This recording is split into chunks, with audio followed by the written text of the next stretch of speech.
frustrating sometimes. So remember we were talking about those kids and my kids and driving?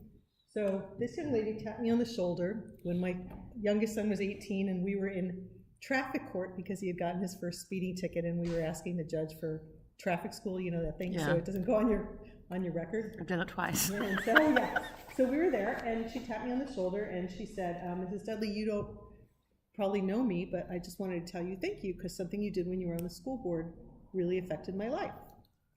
And I mean, I hadn't been on the school board for, I don't know, 17 years, 16 years, something like that. So I said to her, well, what? What did I do exactly? So she went on to tell the story. Long story short, she was sitting in the audience at one of my very first school board meetings, which I didn't, really remember the meeting that well.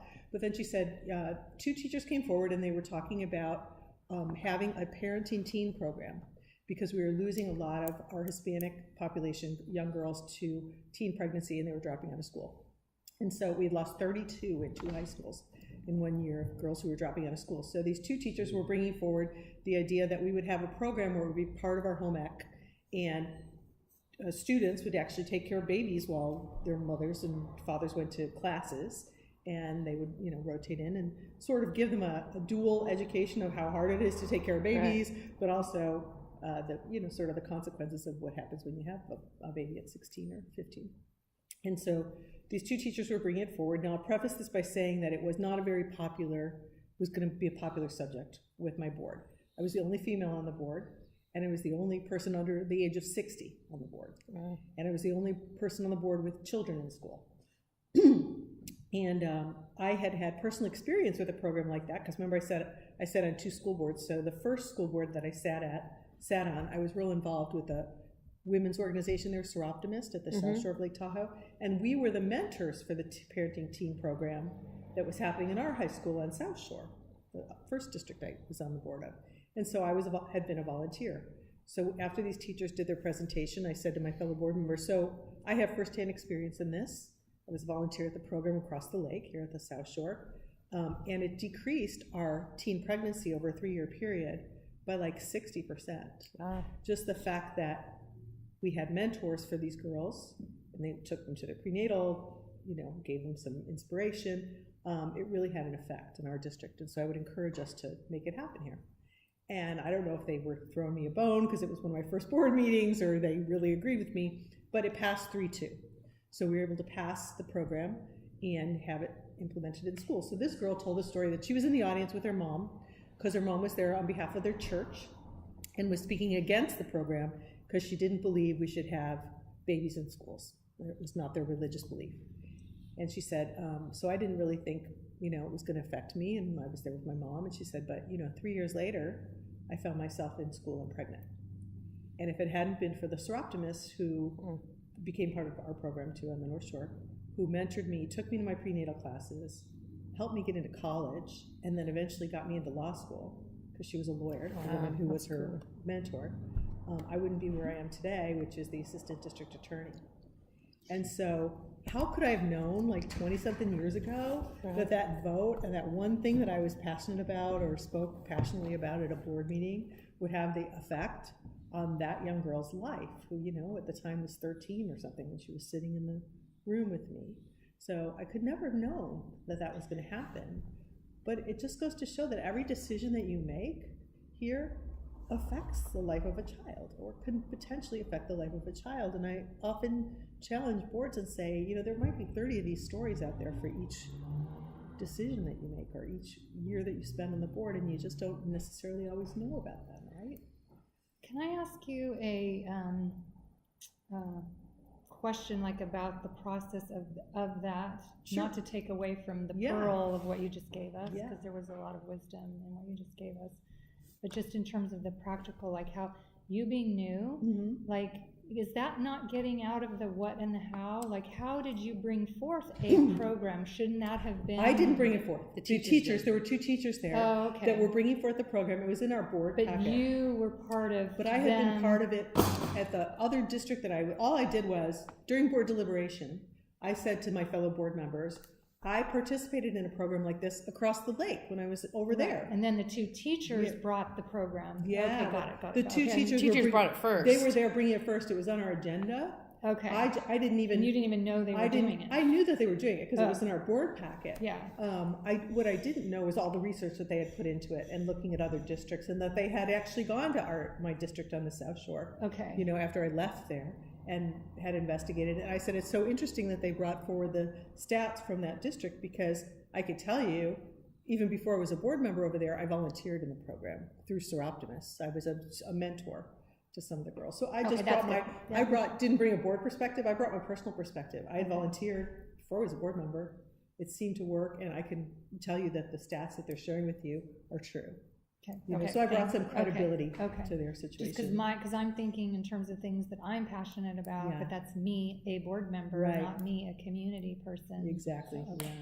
So no, they were bringing the program Thank forward. you. Thank you. Yeah. So it's important to think about the decisions that you make and how they affect the lives of children, because when you put a face to it, you know, even sometimes when it's 20 years. And so I said to my son as we were leaving court that day, Brendan, remember all those top ramen dinners that you had to eat because mommy was at board meetings? That's why he's the chef. Yeah, exactly. Because he had to cook. He would get very creative with his top ramen. Like, I'm sick of but top I ramen. said, if nothing else came of all those times that I, you know, abandoned you and your brother alone at home, it was worth it. Yeah. It was worth it, because if I changed that one life, if that's the only thing I ever did, it was worth it. So, you guys had homework, and your homework was to take a look at your board self-evaluation and circle the things that you felt you wanted to discuss. If you haven't circled all the things that are in red, I'm going to make sure that I address all the things that turned up red, because those are the simple things. So what I want you to do is just yell out to me the numbers that you chose that you want to talk about, and if two of you have the same numbers, that's okay. I'll star them. Repeat it, and then we'll talk about the ones that are most important. There's a copy in the. So there's a copy in your folder. It's in the right hand side. It looks like this. So you know kind of how these are scored. So I don't know if you've got the explanation, because we just sent you the results. But the way that they're scored is, so if most of you have agreement on something. So let's look at the first one. It says the board is focused on achievement for all students. If you all felt that you were, as a board, focused on achievement for all students, all of you would have voted almost always or often. And if you all voted that way, that one would have turned out green. It's a strength for most board members. You feel that that's something you do well. But if you look at number 4, the board works well together, all of you said, 0 of you said, we always work well together.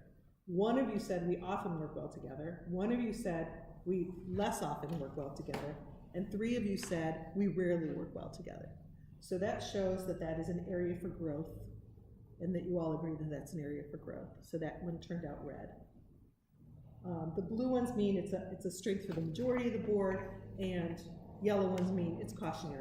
Some of you feel that, or only a few of you feel that it's something that you do well together, and others feel that it's something that you rarely do well together. So again, the reds and the yellows are areas where you have identified you could use some improvement, or you could maybe use some advice or protocols from me, or suggestions from me about how other boards have overcome those obstacles. So shout out whatever numbers you want to talk about. Some of them you'll find that there are some thematics that will end up going together, and some of them we may have already covered. So when you have a number, shout it out on the radar. 4. Okay. And you want 2 from each of us? A couple, however many you feel, whichever ones you feel are important to you to discuss. Oh. At least 13 and 15.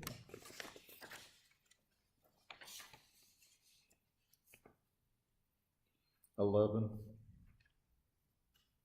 31.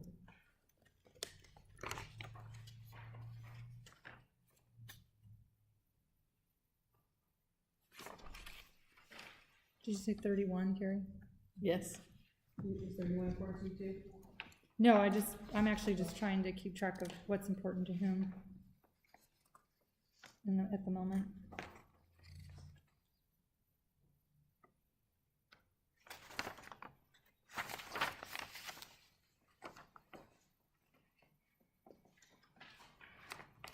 I'll take 35.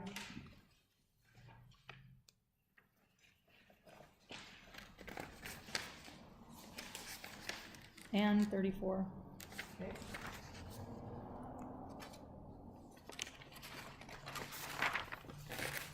And again, you don't have to just pick the red ones, you can pick any that you feel need a little more elaboration.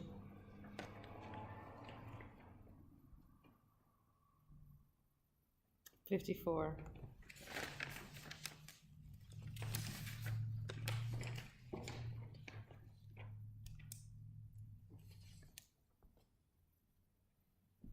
$14.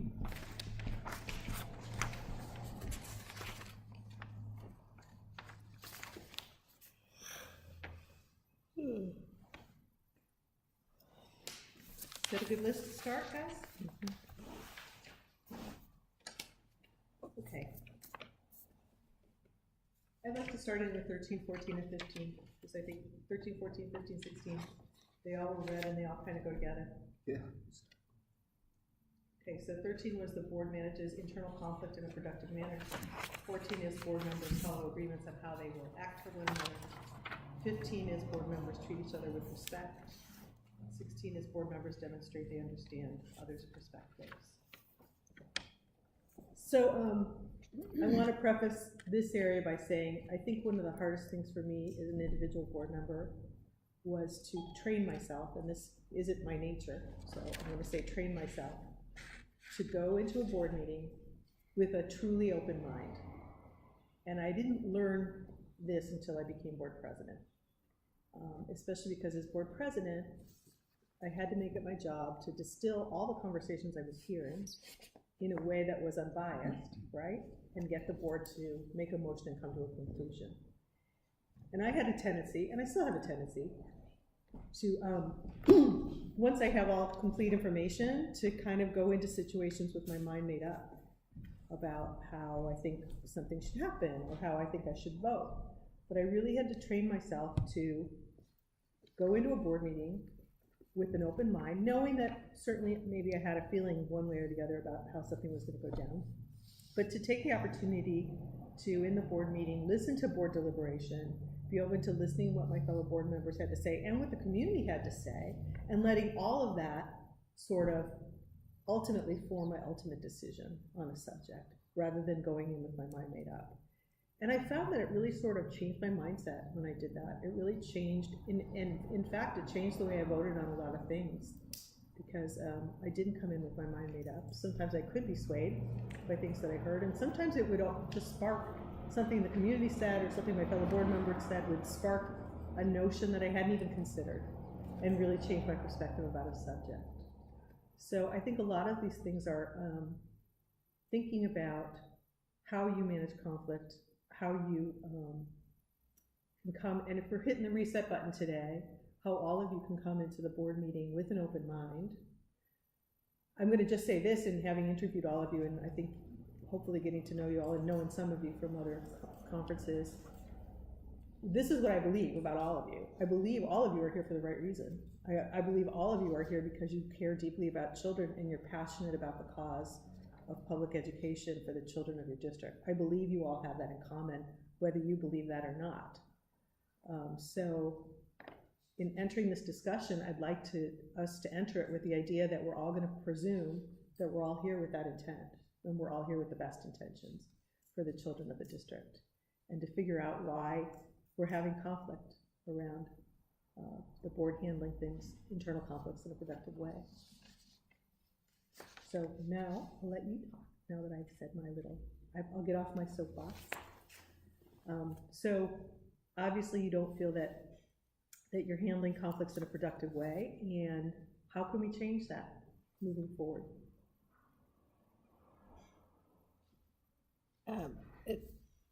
I think I have some unresolved conflicts that it would be very hard for me to just all of a sudden reset right now until they get resolved. There was a public records request that came out, and in reading that, there were some things that came out that have never been addressed. Ron sent me kind of a email, and then 10 minutes later, he sent an email to the rest of the board, and I didn't get it. I don't like that. I don't like the fact that... Well, it's a violation of the Brown Act, for one thing. No individual board member should ever copy the whole rest of the board on anything. because that's called a serial meeting, and it's against. But my conflict there is, I've brought it up at a meeting and it's never been addressed. Like, Terry even responded to the said email that said, "Oh, Ron's proposal sounded like a good idea." Had I not been provided with that public records request, I never would have seen that, and I don't appreciate being left out. I mean, it was purposeful. It was 10 minutes after. It had to do with my request for information. And he offered everybody else to do the research, but not me. And to me, I don't like that. And that's hard to reset, because that's never been addressed by the board as not being acceptable. Well, let's not reset it, Carrie. Let's talk about what could happen, what could have happened that would have made you feel comfortable with how it was handled. Well, it'd be copied on the email. Or you shouldn't have copied on the email, because again, he should not have sent an email to the rest of the board. But how could, if you had a concern about something, how could that have been addressed in a way that would make you feel like your voice was being listened to? I would like the rest of the board to agree that that was unacceptable, to purposefully leave me out on an email that wasn't significant. Well, if they don't agree, I'm going to tell them that's unacceptable. It's unacceptable for there to be, it's a serial meeting. It goes against the tenets of being a team for everybody to sort of get together and purposefully leave out any of you on any kind of, first of all, that kind of correspondence should not be happening from a board member. There's only one person on your team who can copy all of you, and that's your superintendent. So for your superintendent to send an email to all of you with a piece of information is appropriate. For an individual board member to send an email to all of you, or 3 of you, with a piece of information is a violation of the Brown Act. It's called the serial meeting. Can you remind me of, because I don't even know what it was. It was high school options. Well, it was high school options, and he made these graphs and tables. And I asked him, because he got a scathing for some other tables that he made. So I asked for his data. Where did you get this data so I can fact check it? So he sent back to me this email with this voluminous links that there's no way I could wade through that information. 10 minutes later, he sends the board, because this is a complicated situation, and we won't be, I don't remember exactly, but he says, my proposal is if you have questions, you send them to Scott. Scott will send them to me. I will answer them to Scott, and Scott will distribute it to the rest of the board. And Terry responded, that sounds like a good proposal with Ron acting as a consultant. So 1, I wasn't given that opportunity. And 2, for Terry to say that sounds like a good idea when I'm not even included is not. Well, Terry was right. It is a good idea for somebody, but for one board member to communicate anything with the superintendent, and the superintendent to have you all be on the same page. Right, but it says that Ron's a consultant. Ron doesn't have financial training. He's a designer.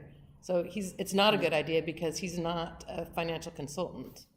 So I don't know the circumstances, and I don't want to get into that. But I was just left out, and it's never been addressed as, hey, Ron, that's not okay to do that. Yeah. Well, I'm telling you, it's not.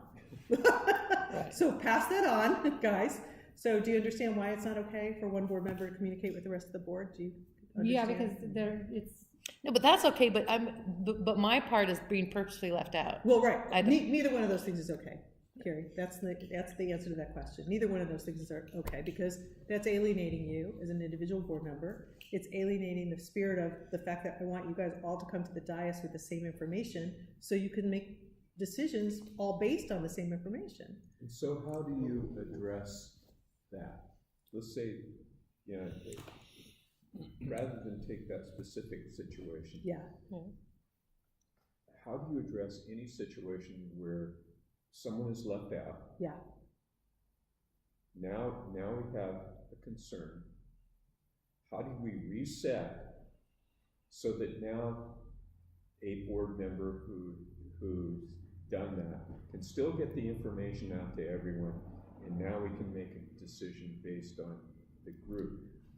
So the protocol usually is, and you guys have to agree, again, I'm only going to give you a sample. You have to agree on this or not agree on it. Right. It's a best practice. The best practice is no individual board member should be contacting the rest of the board. So that's a Brown Act thing. You should know that. They should not be doing that. Okay, we got that. So the individual board member, if they have a concern about something that's on the agenda, should address that concern to the superintendent, who should then answer the question, and the superintendent take the responsibility to make sure everybody has the same information, okay? That individual board member who did that, all of you should respond, I'm not reading your email, I'm deleting it, because this is against the Brown Act. If we saw in the header If you saw in the header who that it you came to. let's say Terry, If in the header in said the all header our said names, but not all your hers. names, but not her names, or even all your names together. If it had her name, would it have been okay? No. Okay, so No, none of that. None of that got would have it. been, none of it would have been, all of it's wrong. All of Okay, it's wrong. All of it's wrong. So for an individual board member to copy all the other board, there's only one, just remember this, it's simple. The only person who can copy the whole board on anything him. is your superintendent, period. That just seems so, okay, never mind. The only person who can copy more than one board member on anything is the superintendent. Mhm. So should I asked my question directly to Ron can you give me your data? So my No, question should have no. gone Your to Scott to say, can you have Ron Exactly. provide, okay. But, and I want to make a follow-up comment, that's right. I think the fact that Ron gave, that there was voluminous references is useful. I think that Ron did a thorough analysis, and rather than discrediting it because he's not a financial professional, it seems to me that the only appropriate way to do that is to have a workshop and let him make his presentation to the board and to the public, and then if people have problems with the facts or the results of his analysis, then there's a way to discuss it and a way to say, yeah, this is reasonable or this isn't reasonable. Well, first, there's two things I'm going to say about that, Terry. One is, again, is he in the what or is he in the how?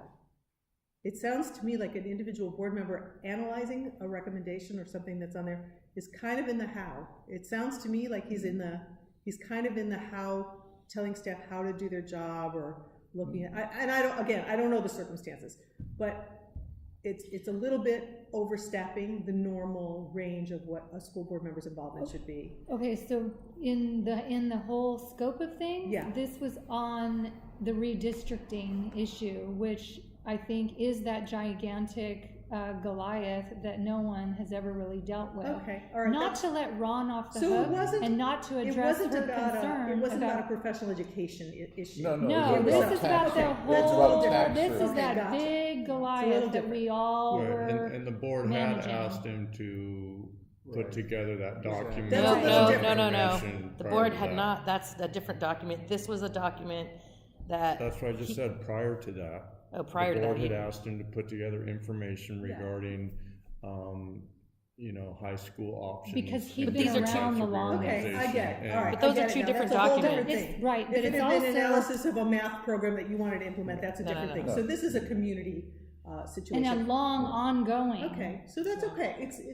That was not inappropriate for him to, as a elected official, to sort of analyze it and provide you all with the analysis. Now, that happens often. Okay, so there's nothing wrong with There's that. nothing now. wrong with that. But all that information should have gone to the superintendent. And her. No, No. just to the superintendent to Oh, start with. okay. And then the superintendent should have distributed it to the rest of the board. Got it. Okay? If it's something that the board's addressing, then that's how it should have gone. If it was not something that the board was addressing, if it was something he was doing it as a service to whatever, to the community, if it wasn't a board issue, then he can do whatever he wants with the information. He can copy whoever he wants.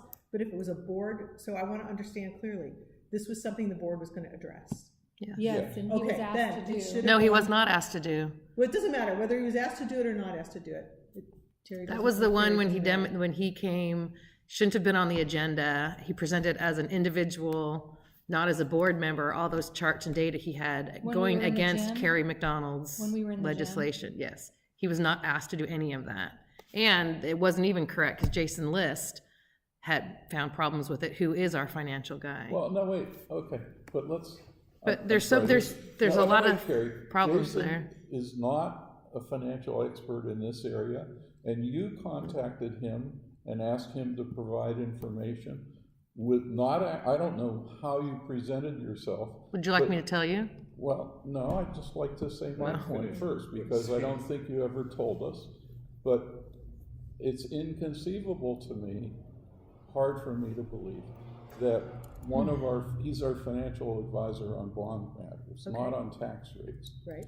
Okay. This was on bond. And Kerry presented a 6 or 7 page PowerPoint presentation that he had prepared that didn't, I don't think, directly address the issues, but it just doesn't seem to me that, I don't know how it was appropriate for you to convince him that he wanted to do this work for you unless he thought you were interested.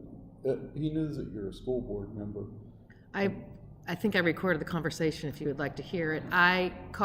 When Ron sent me on that goose chase, I called up Jason and I said, here, I have some data that Ron made. I said, I am contacting you as an individual board member. I do not have the permission from my board. Can I ask you a few questions? And I cannot encumber any fee.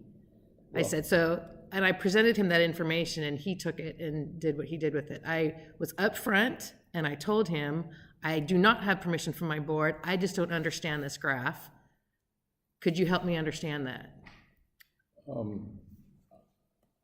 I think a disclaimer in this case is a little bit suspect, because I have it recorded. I did not say that you didn't say that.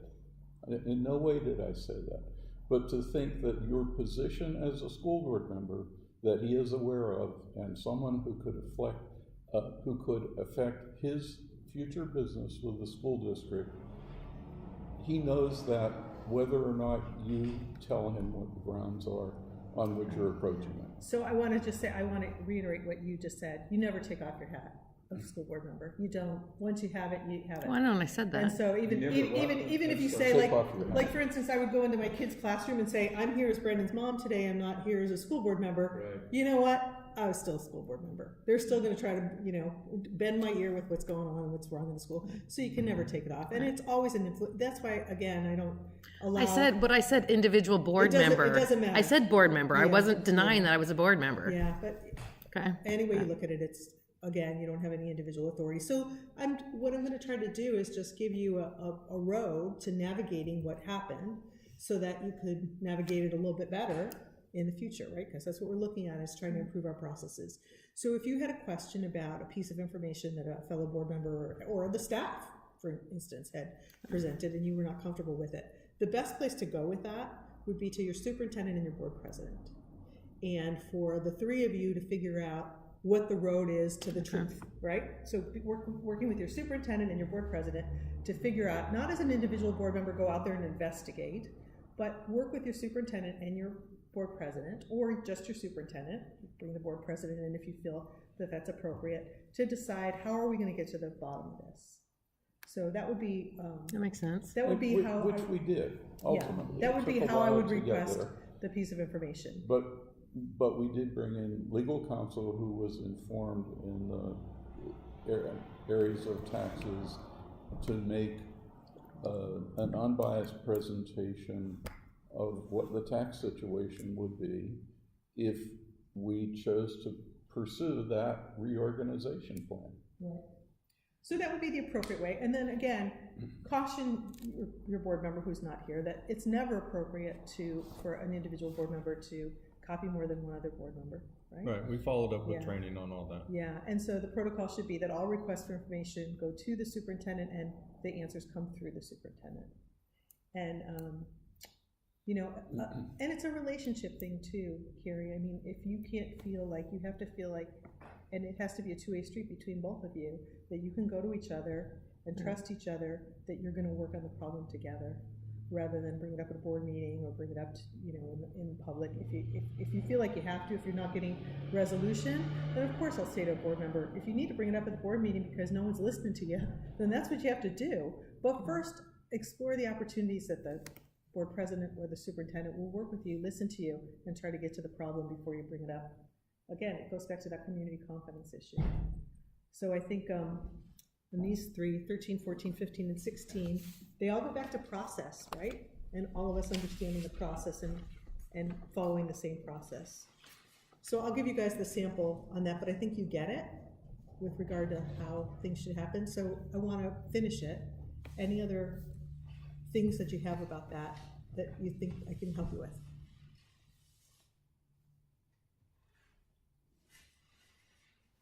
So I think it's important that, again, when you guys come to the board meetings and when you come here to vote on things, that you assume best intentions from all of your fellow board members. I hope that's... Well, I'd like to address a conflict that I have had personally, and just to get your input on it, and not knowing how to resolve it. Having you here and having everybody here, I think would be very helpful. Carrie had put my name in part of a document to the superintendent in his evaluation, and I emphatically asked her to take my name off because I was not part of the process of what she was accusing me of. And then Ron actually stepped in and tried to reiterate to her that, you know, I'm telling her the truth. She would not hear the truth. She was going to stand by it. And it was a big standoff. It was a huge stalemate. We were not able to go forward with the superintendent evaluation regarding that matter. So in a spirit of what I'm trying to do, and that is work together as a 5, not a 2-3, as a 5, I said, okay, I'm gonna let it go. But it came up again that I asked her to please take my name off. I was not part of this particular woman getting fired or not hired on terms of doing the postcard for this. She accused me of being part of this woman getting fired, who she She wasn't fired. So how do I didn't. I don't understand what this has to do with the superintendent evaluation. Bigger question first. The evaluation was done in closed session. Sure. It was a pretty contentious thing. How much of that, this is open session. Yeah. How much of that I would are not, we free to discuss? I wouldn't, none of it. Well, wait, you're taking away from, my point is I'm trying to resolve something with her. And what I'd like to resolve with her is the fact that we were not able to come to an agreement where I'm emphatic, building trust with her. Right. I am telling her I had nothing to do with it. She's not believing me, and she's going to stand by. I didn't say I didn't believe you. I said but you left my name there. Okay, but can I finish? Yeah. What I said was a direct quote from his email. So if you have a problem with that, you need to talk to him. And because he has cleared it up with me, and he said he would clear it up with you, and he would also clear it up with the woman that got fired. She didn't get fired. I don't know. Well, whatever. Okay, don't tease the words. She was let go. She was not used. She was, whatever you want to say, she was not used to participate. And this other Ron, who's not here, tried to tell Scott, or tried to remind her, she doesn't get to hire. She was advocating for this woman. And that's not. So let me make 2 points. First of all, I can't move forward with trust when she's misusing my name. Individual board members should not have any influence or decision-making process when it comes to human resources. Right. Why? Because he's your only employee, he's the only one you evaluate, and he has to pick his own team. So that's number 1. Number 2, I don't really understand the circumstances, but if this was done during superintendent evaluation, if this discussion happened. Well, this is when it came out. When it came out, when I read in part of her evaluation of him, my name, Terry's name, and his name were written. So how are you doing your evaluation? So let's go to not very well. So here's how the evaluation should go, right?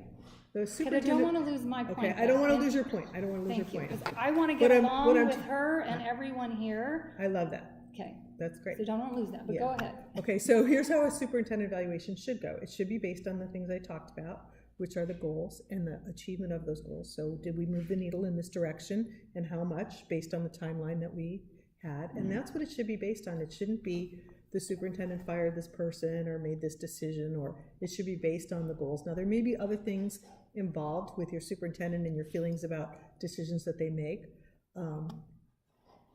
The superintendent and that should be individual conversations that maybe you guys have as individuals with the superintendent if you're unhappy with a decision he made about an employee or something like that. But that should not be part of the board evaluation of the superintendent. The board evaluation of the superintendent should be very tangible and based just on the goals and the achievement of those goals.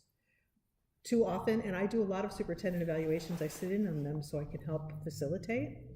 The board members will come in and say, we don't want to give him a good evaluation because he doesn't dress professionally enough. Or she doesn't like, we don't like her demeanor with the staff. She's too dictatorial to them and she's not warm and fuzzy enough. That's not the basis for a superintendent evaluation. That's the basis for an individual conversation with the superintendent. And for an individual board member to share that with their fellow board members is really jading the decision that they're making on the superintendent evaluation. It should be factual. So that's the first thing I'll say about a superintendent evaluation. The second thing I'll say about it is there's no place on a superintendent evaluation for individual board member opinions.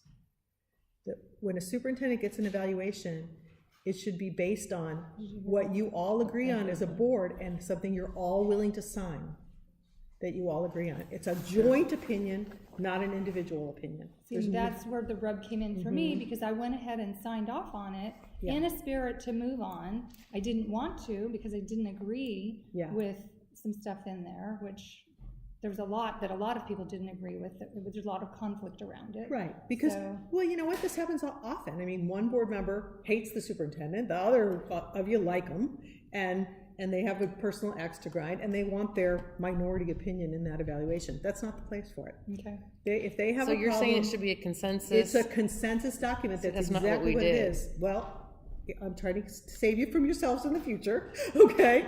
The superintendent evaluation is meant to be a consensus document. It's meant to be something that you all agree on, again, based on factual data, based on factual stuff, because it's not a popularity contest. So what she's referring to is I asked, as the board, we directed him to have this person do a postcard, and then that didn't happen. So I asked in an email to him, why didn't she create that postcard? And then in his email, he said that him and these two decided not to. That's what I put in my evaluation, that I didn't like because the board directed that to happen and the three of you decided not to. So yes, that had their names because that's what he told me. I didn't make that up. That's directly from his email is what he told me. So I understand you giving him that direction and that disappointment, but I would have preferred, I think it would have been best if you would have had a conversation with your superintendent and that didn't come into the evaluation process. And it still didn't. I guess though. But again, that could be. But to me, it was factual. That's what I read in my email. Where that could be in this evaluation process is, we had a goal on communications. This was part of the communications goal. We don't feel that that was carried out instead of that specific incident. So it should be based on factual stuff. If one of your goals was increased community communication and it didn't happen. Well, because how it translates out into reality, and this is a small community, and how it translates into reality, now this woman turns her back on me, and I couldn't figure out why. And if she's getting misinformation that I had something to do with her not doing the postcard, Susan, I never told her I had a conversation with her and said that's why she didn't get it. That would be abusing my role as a board member. I never said that. She has no reason to be hostile towards me. Well, don't put that on me. That's not, I didn't say anything to her. So she has no idea that you have said anything about, all I'm saying is I'm receiving hostility from a woman who got fired from a job, who it appeared that I got her fired from the job. And so however she wants to interpret that. Then you need to ask her, because I have not said. I have asked her. So what I would encourage you guys to do is, this is all about individual relationships. And I know it's hard for individuals to have relationships with every single person on the board. But I mean, again, if you're going to work together as a team, you have to be willing to call each other on this stuff. And so if I were you... But I was trying to ask her, just take my name off, and she refused to take my name off. So again, that's a conversation you guys should work out between you, and it should not have been in any official document with regard to a superintendent evaluation to begin with. Yeah. See, I think our evaluation, we didn't have any SMART goals. I asked before the evaluation, how are we supposed to do this? And it was our own opinion. And I'm like, well, but my opinion is going to be different than everybody else. And you know what, that's not fair to the superintendent to have 5 different opinions on how he's doing. What's fair to the superintendent is to have one opinion from the board that's constructive. Here's how we feel like you're doing, and here's what we want you to concentrate on. So I guess one of the concerns I have, though, we're asked to write down our opinion, and there's one negative opinion, and and the rest are relatively positive. Do we include that negative opinion? Do we? If you don't agree with it, no. Do we redo it because of the one? So here's how we used to do it as a concerns me. board. I would have everybody, it would be a series of questions. So when I was board president, I facilitated that. So this is what I started with our board. Again, it's up to you guys to do it however you want to do it. I would say to the board members, I'd give them a little form. Here are the 3 things we asked the superintendent to do this year. And you can download this from the CSBA website. They use this form, basically, it's under superintendent evaluation. Here's the goal, here's the time frame, here's the measurement tools that we all agreed on, right? Here they are. Did the superintendent achieve this? Write a little paragraph if you feel individually that they achieved this or didn't achieve it. So then I, as the president, would take everybody's flash drive, because I have everybody do it on a flash drive, and I would look at it, and I would try to distill down the conversation. Now, if one board member felt that they didn't do it, I would say, okay, guys, in general, here's what you wrote, here's what how I distilled it down. Now, we did have one board member who didn't feel like they accomplished this portion of the goal. Do you guys all agree on that, or do we disagree on that, or do you all have anything else to say? And some of the board members would say, no, we don't agree on that. We think he did just fine, and we don't want to focus on the negative, and that was one little piece, and it's not a big deal. Well, do you care if I put it in as an area for improvement? Okay, well, you could put it in as an area for improvement, but it's not an area of criticism. So we would come to consensus on what we all agreed we were comfortable saying in the evaluation. But it would never say, everybody loved you, but board member C did not. You know. And so if the one board member says, I'm uncomfortable with that. Yeah. And continues that uncomfortable. Then you vote. Then you vote. That's what I want to know. Yeah. So let me say this, because we did use one of the CSBA recommended evaluation processes, but we left it lumpy. We didn't make any effort to come up with a consensus evaluation.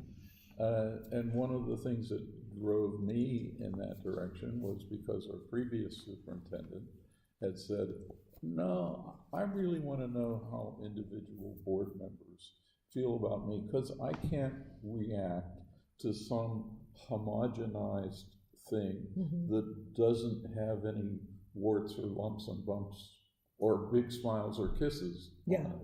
That's just like homogenized. Well, it should have lumps and bumps, but it should be lumps and bumps you all agree on, right? It doesn't mean that you don't say that there's area for improvement, but usually when there's truly area for improvement, you all see it and you all agree that it should be. Again, I'm just telling you best practice you could choose to do, and different boards do it in very different ways. But the best place for it is if there are those individual disagreements between an individual board member and superintendent, they should handle that themselves between the two of them. But I think the struggle with this evaluation, there's no measures, no timeline. Well, right. Okay, but I'm just saying that was the struggle, because that's how things kind of got a little bit right. lumpy and bumpy. I think we all understand, and I think we're all in agreement that we didn't have a good set of goals, and we certainly didn't have objectives to go with those goals. So Scott extracted some information from his contract and from one or two other sources and said, these are the things where you have expressed an expectation of what I'm going to do. And he gave us his own self-evaluation using those goals, because that's all we had. We added one more thing, one more element to the evaluation, because one of the major attention points of this board this year was resolving the high school options issue. Scott devoted a tremendous amount of time to that. Was clearly outside the normal goals for a superintendent, and was nothing we had ever written down as a goal for him. Well, sometimes so they come up. that. Yeah. But you're still over, that doesn't, we still didn't have measurable goals. The goals weren't measurable with timeframes. And if we had that, it would have been a lot easier. It's basically black and white. Was it met or not? It's not opinions. No, it's never black and white. Well, I mean, it is like we're moving toward it. They were just why don't you guys get lunch, and then I want to just tell you a little bit more about superintendent evaluation, and maybe give you some ideas of how it might be We have to do another one in June. soon, so I can give you some better tools to work with. So grab your lunch, and I'm going to keep talking while you eat, because I'm not eating. Well, here, yours and mine look similar, but yours is pastrami and mine do it beef.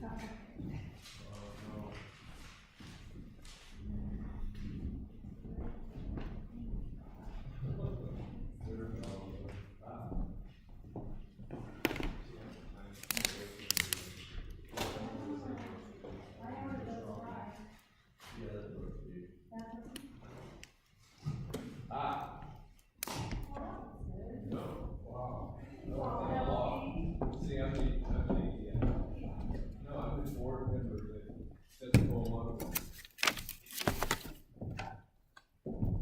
I wanted to thank you for your opening. My son has been trying to earn money by selling his eggs from his chickens Yes. for a half pipe Oh my gosh. to put in our backyard. Oh, So how fun. he's a big skater. Yeah. and Is he wants gonna to build sell it half himself? pipe.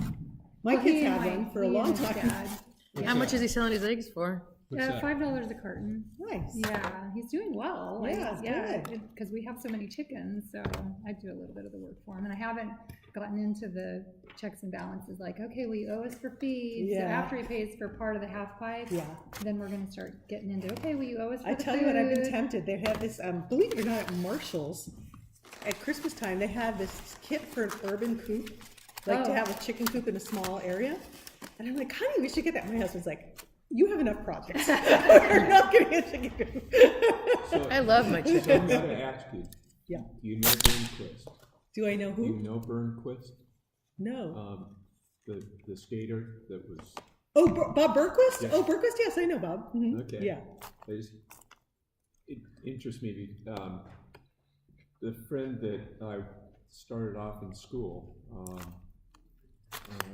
actually in preschool, he ended up developing tractor trucks, which is that's part of the skateboard that holds the wheel. Yeah, yeah, yeah. Prior to that, skateboard trucks were coming from your sister's Skates, skates, roller and things skates, like yeah. that. He created something that was a Yeah. lot safer, and so that's kind of where I know him Yeah. from. Scott, do you So know by Bob, chance there's a mustard well, back there? he grew up part of the time when he was Probably with in his the mom, I fridge. guess, in the Tahoe, in the Truckee area. Yeah, And then he skated the Great Wall of China recently. Yep. Did you know that? I know. Yeah, Yeah, it's really interesting. fun guy. Was that on YouTube? All of the California. If you Google California Dreams Got it. commercials on YouTube, there's a whole series of them. Yeah, my favorite one is with the little dog.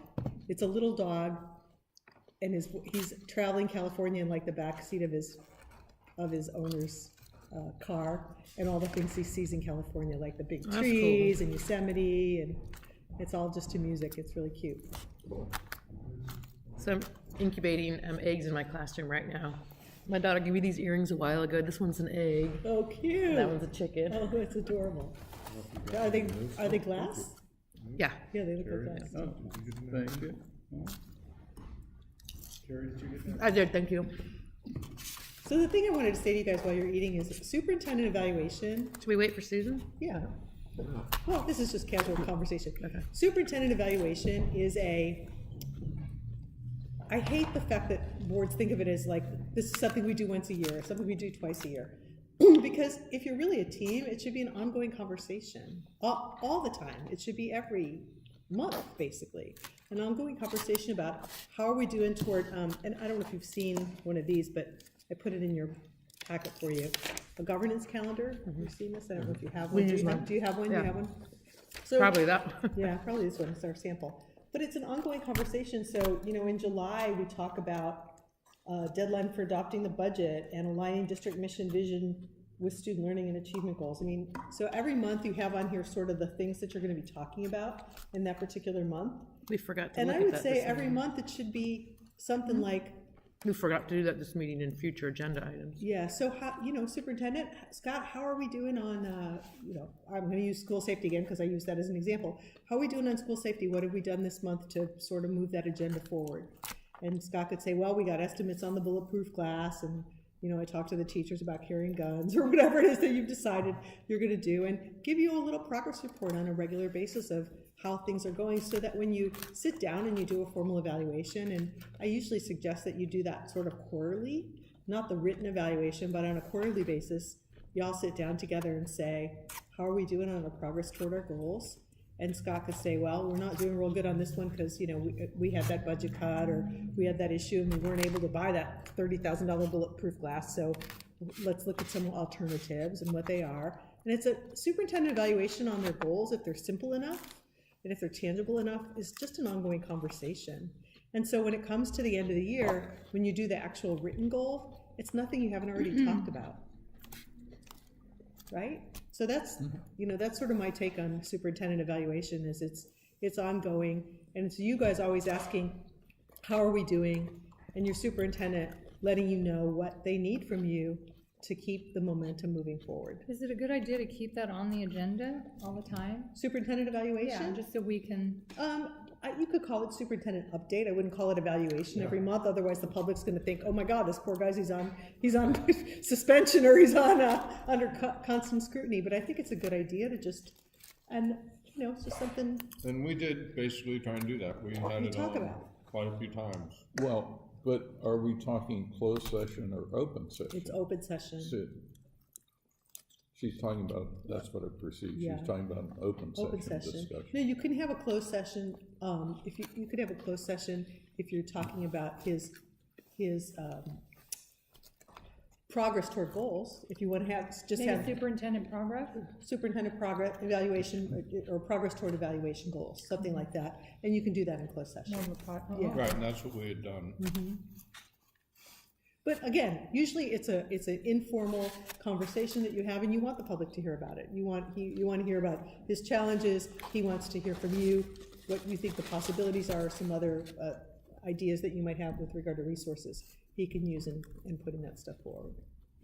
So I want to resolve, while you guys are eating, I want to resolve 13, 14, 15, 16, those items, because they were all around sort of processes and how you do things, and sort of misunderstandings about how things got done.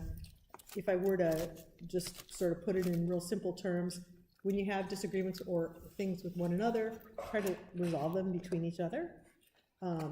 Try to, you know, come together when you're at the board table and have your questions answered beforehand, so that you all are under understanding. You have, I'm going to give you the protocol on board-to-board communications, put all the communications, make sure it goes through your central hub of your superintendent, and try to have ongoing things about his evaluation, and understand that there's no place for a minority opinion on superintendent evaluation. So I'm going to give you a couple guidelines when I give you a report on those two things. And do you think that covers those 4 areas for the most part, or are there other areas of communication you want me to talk about?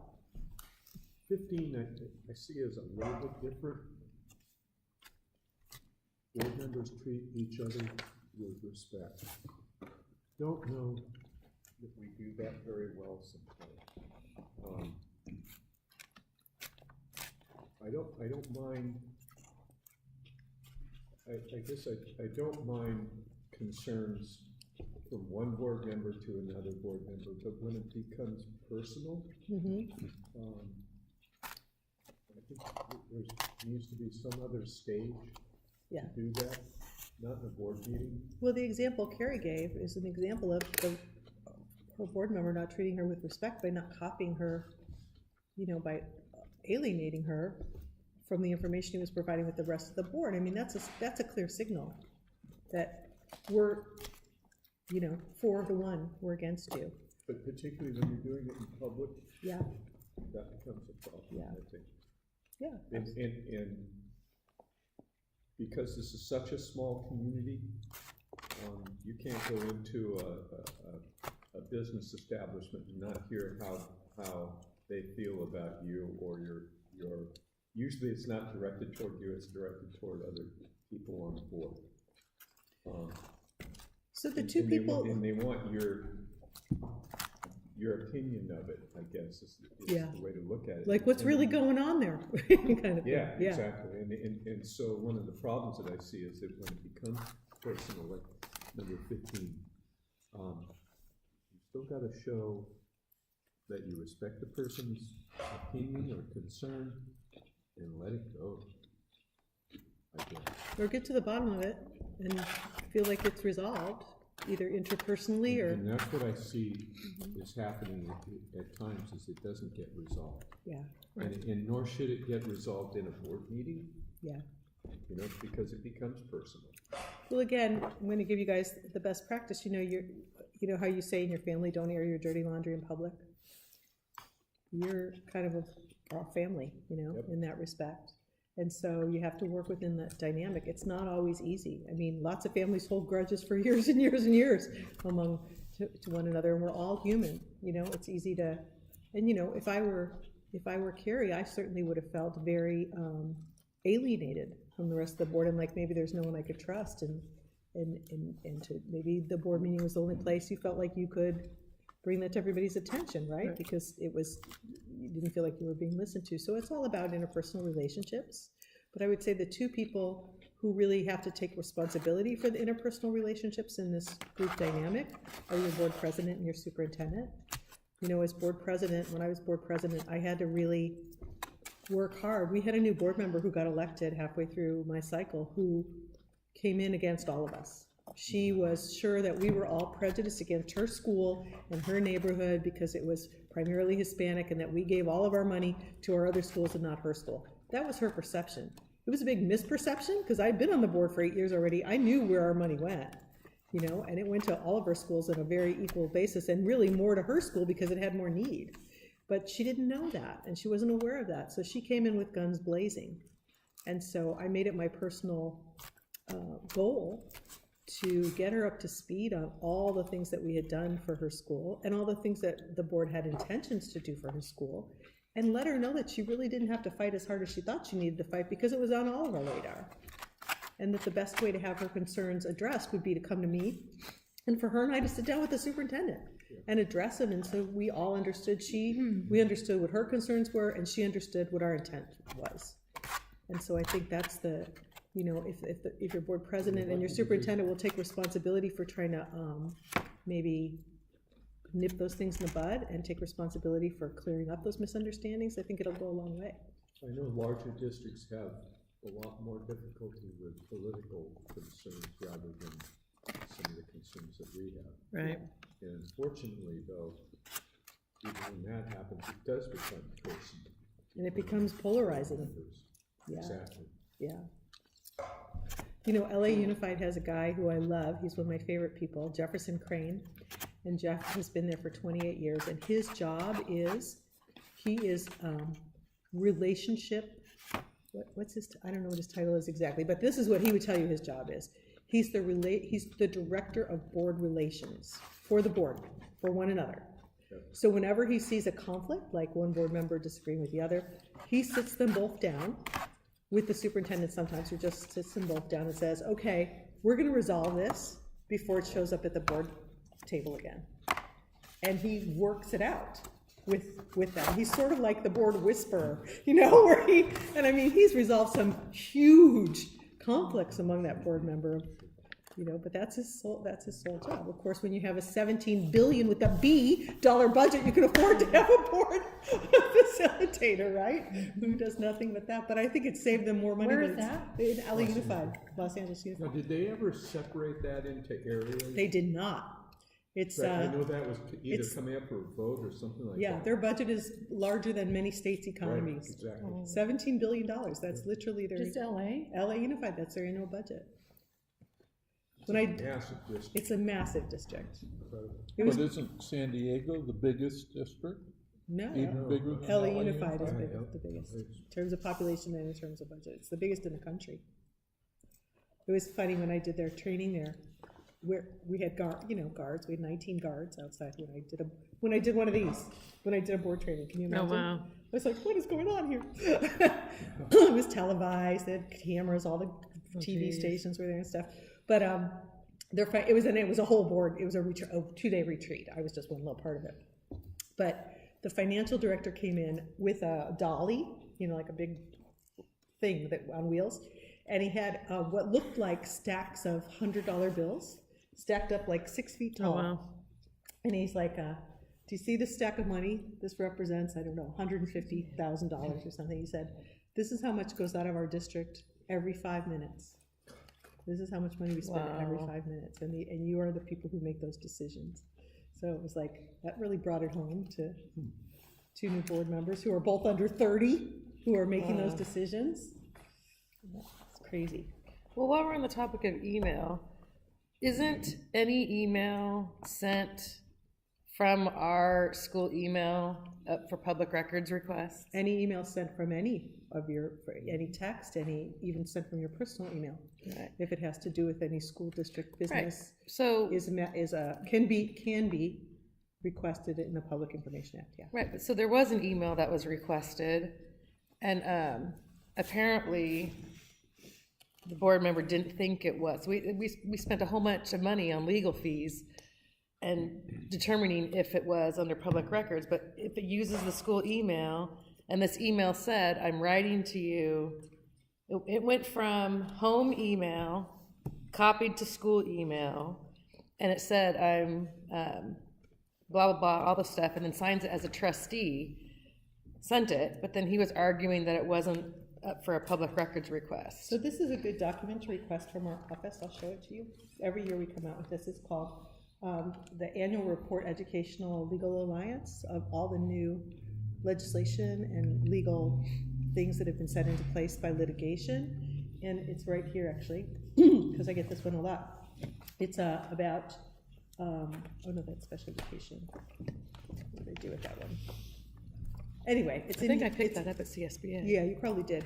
So this is, it's recent, but basically it says that any email that you send from your phone or from any of your devices, even if it's not a school district device, even if it's your personal phone, and even if it's just a text, and even if it's not. Well, that's the new March ruling, right? Yeah, From the San new March Jose. ruling says that anything is discoverable. So what's happened, and what happened in a couple of districts where people had questions about the legality of people's correspondences that they've, well, I gave you the example earlier, Fresno Unified. They actually went into their workplaces, the personal workplaces, and took all of their personal communication devices, their computers, their cell phones, even if they were designated a work cell phone, because they were all deemed, everything on them was deemed discoverable. So even though that they didn't use their personal copies of their personal email in the litigation or copies of their personal texts, somebody looked through all that stuff to determine what was addressing school district issues and what wasn't. And even though one of the board members had this thing called cyber dust on their cell phone, he and the superintendent both had it on their cell phone so that any text that they sent, they thought disappeared from their cell phone. Nothing When they ever did the disappears. forensics, it didn't disappear. So all that was deemed discoverable. So a lot of their personal stuff came out in court that, you know, was very embarrassing and awful, because they did, it did reference school Over what? stuff. Like, what is all this, what, like, So there was an allegation and it proved to be false. Here's what's sad about this whole thing. time consuming? Yeah, time consuming, money consuming, and false. One board member was sure that the other board members were in collusion to give a contractor a piece of business to build one of their schools, the whole lease-back situation, and that those board members were being endorsed by that contractor, and that he was giving them millions of dollars under the table for their campaign. It all turned out not to be true, but the allegation and the litigation of the allegation cost the district millions of dollars, and all that forensics crazy. for each of their phones and all of the, plus, again, I know that it wasn't true. Does the rest of Fresno know that it's not true? Yeah. No. It's Yeah. still hanging over all their heads. I mean, I only know because I follow the case. But the news didn't report, oh, it turned out not to be true. Right. The news only reported all these Yay people for are, the attorneys, Yeah. you get to bank all that right, money. all that money. Well, and the poor kids. You know, when you look at what that translated into, that translated into 22 fewer counselors. That translated into the layoff of 11 school nurses. That translated into adding 2 kids to every classroom in that district. All because one All person? because one board member was bound and determined to take down the rest of the board, which didn't end up happening. And now he was censured, so he's being sued personally. It's a mess. It's a mess. And to what end? To what end? To what end? Yeah, exactly. So Well, I'm trying to keep you out of that, guys. Well, okay, but we also need to talk about our smaller situation. We've had 5 or 6 requests for public records this year. I don't think, Carrie obviously thinks that at least one significant thing was identified. I don't think that anything that is big picture significant, that it requires action by the board or the superintendent has been identified as far as I know. So it's, in my opinion, it's a waste of, there are often legal fees, legal expenses because the requests don't match up to the law. So you have to rewrite the request. And then, you know, we have a small staff here, so it often ends up with Scott and Hannah being the ones who have to go through the records. Right. One of the records requests is related to developers' fees and goes back to 1996. Where do you draw the line? So have you guys harassment talked? Have you talked to your legal advisor about the request for information? Have you gotten their opinion? What did they say to you? Because typically the opinion I've heard, and I could be wrong, is that if it's not a report that exists, right? No, absolutely. We're not You don't have to required comply. to create new reports. Yeah. But if you go back to 96, you have to look and see whether Well, that's the not a report that exists. exists. That's not a report that, a compilation of things that go back to 96 is not a report that exists. Not a compilation, asking for all the individual items. Agendas and stuff like that. I don't think you're compelled to have to give an individual in the public that piece of information. Why? An agenda? If it's easily accessible, then Oh, right. then yes. But Right. if it's going Well, to and that take was part of significant our staff response, time, and, yeah. I mean, I've been waiting, on that individual request, we responded, and that was exactly our response was, when they asked state this, state that, create new information, we said, no, we're not required to create new information. And when they asked for all of those developer fee reports, agendas, things like that, that are already posted on our website, we said, here's the link. They're already publicly available, have at it. Yeah, And you provided access, so that's and within then the law. for our stuff prior to that, which I think is, when did Agenda Online, when did we start that? 15? Yeah, Right. 15, so the stuff prior to that, 1996 to 2015, basically is our responsive documents. But there were also a couple of ambiguity things, so we asked for clarity on what you're asking for in a couple of sections, and haven't heard back. However, the only time we really had to do the search was over spring break, so we have done the search, and there's a stack of stuff in there waiting for me to review right now. So we're halfway there on getting the information together, but we haven't heard back. Have we discovered what this is actually really about? Do you know? All that we know is what I was You mean for provided in developer fee stuff? No, and because you're the one who's championing that in our meetings, so I would think you would have some backstory on why this person, and it's also the same person incidentally that got let go on the postcard that's requesting for the Public Information Act, right? So I'm just wondering if you I have think any. Rocky did. I haven't talked to Rocky in months.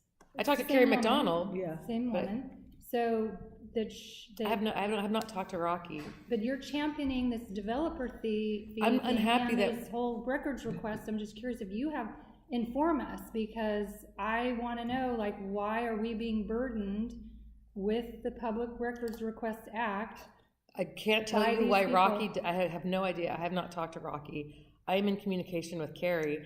I do not think that we are following the rules as far as the government code, and I've been very clear about that in meetings, that I don't think that we're copying it, so I Carrie, what I can't. would do if I were you, if you had a question about, because we shouldn't be having this conversation because it's not agendized to talk about the specific item. But if you have a question about whether your board is following the rules with regard to something like that, you and the superintendent should sit down with legal counsel. So you should request, rather than have it be a Public Information Act request, sit down with legal counsel. Well, I didn't do the request. No, but I mean, if you have a question, if you don't feel that, and these people are doing that, or you're endorsing that, or whatever, if any of you have a question about, are we following the rules, it's best for you as an individual to sit down with your superintendent and legal counsel and get what the rules are, and if you are following the rules or not following the rules.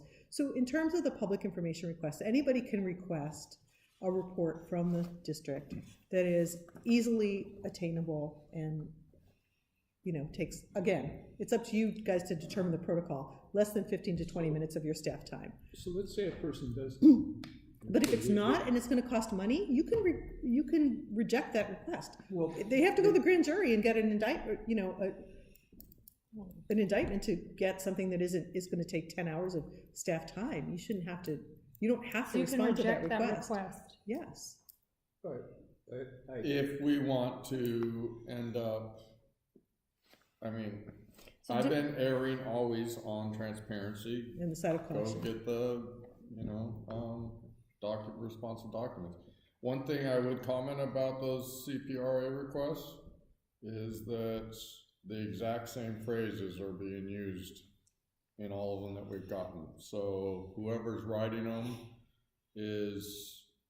they're either borrowing from one another or it's the same person writing them. Literally word for word sentences. Do we have, is it possible that we can get your response to that? Because you mentioned what's in it and what's not. I'd just be curious to read it. Or is that something that we shouldn't have?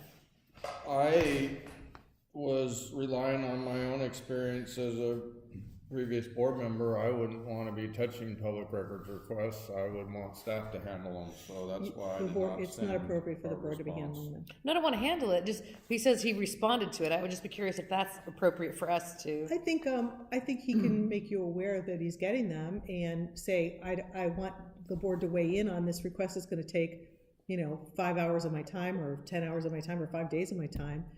And I'm let you know what his choice is and that he's consulted with legal counsel and he's been told he doesn't have to comply. You know, or if it's only gonna take 2 hours of his time and let you know, I'm gonna do this, and is it okay with you guys to take 2 hours of my time to do this? Because time is money, you guys. It's not just time. If your superintendent is spending 20 hours a week responding to public information requests, how could they possibly get done any of the things you want them to get done with regard to your goals? And I have been championing that to the nth degree, and every time it comes up, I talk about that in public, and is the amount of time and money it's costing us. Yeah. The small Little district, and it's district. taking away from what's really important. So, and we still haven't gotten to the bottom of why they're requesting it. Well, but we don't have the right to ask why they're requesting it, do we? You as a board? Yeah. Nobody has the right to ask why they're requesting it, but you if would. we refuse it and they have to go to a grand jury, then they would have to say, this is why I want. They have to make a information. case, yeah, they Yeah, have to make a but- case to the grand jury about why they would Right, be but we don't requesting have it. the right to ask why they're asking for the information. No, you don't. Just like you can't even ask their name. If they're Well, they asking, give their name. they don't have to. They don't have to. How would you, if somebody didn't give their name, how would you provide the answer? They could give an email, they could say, I'm gonna come back in a week and pick it up, they could, no one has to, they don't have to identify themselves. Just like, you know, But how would public they comment. pick? I'm telling you, they don't have They to. have a lawyer request it Yeah. and not say who their client Not is. say who their client is, they don't have to tell who they are. That's interesting. Just like in, it used to be comment cards, remember when I was on the board, people would fill out comment cards, like if they wanted to comment at our board meeting, Right. and we would ask them for their name and, you know, so we could respond. They don't have to give their name. They can say, I am John Doe and I have this question. Right. You had a question. But here, about we all know from, Information Act, so what, kinda, you can throw it out there. Well, I guess one of my concerns is that I'm sensing that rather than someone coming from outside of the board, coming in and making a request, and we're at a board meeting, the request is made, we're writing that down. I'm wondering how much is going on outside of the board. Are people going to board members individually saying, what about this?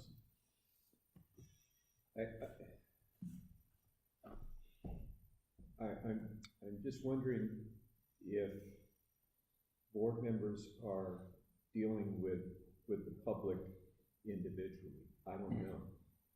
Is that happening, you guys? Are people coming to I don't you know. individually with questions about things? I mean, Carrie McDonald and I are friends, but I mean, I said, when she asked me, I'm like, you've been at the board meetings. Yeah. So other than that, I mean, I'm not, Because if people are asking you individually for pieces of information, certainly if you as an individual board member can sort of head that off and get the information and help provide them with it or facilitate them getting it, would be a great thing I to don't do. even know those answers. But I guess, yeah, and I guess then at that point, if that's happening, then you would make mention of that I'm at least conversing with that person, and letting us know that that's happening. Mm-hmm. Because it feels like, we're championing things at times.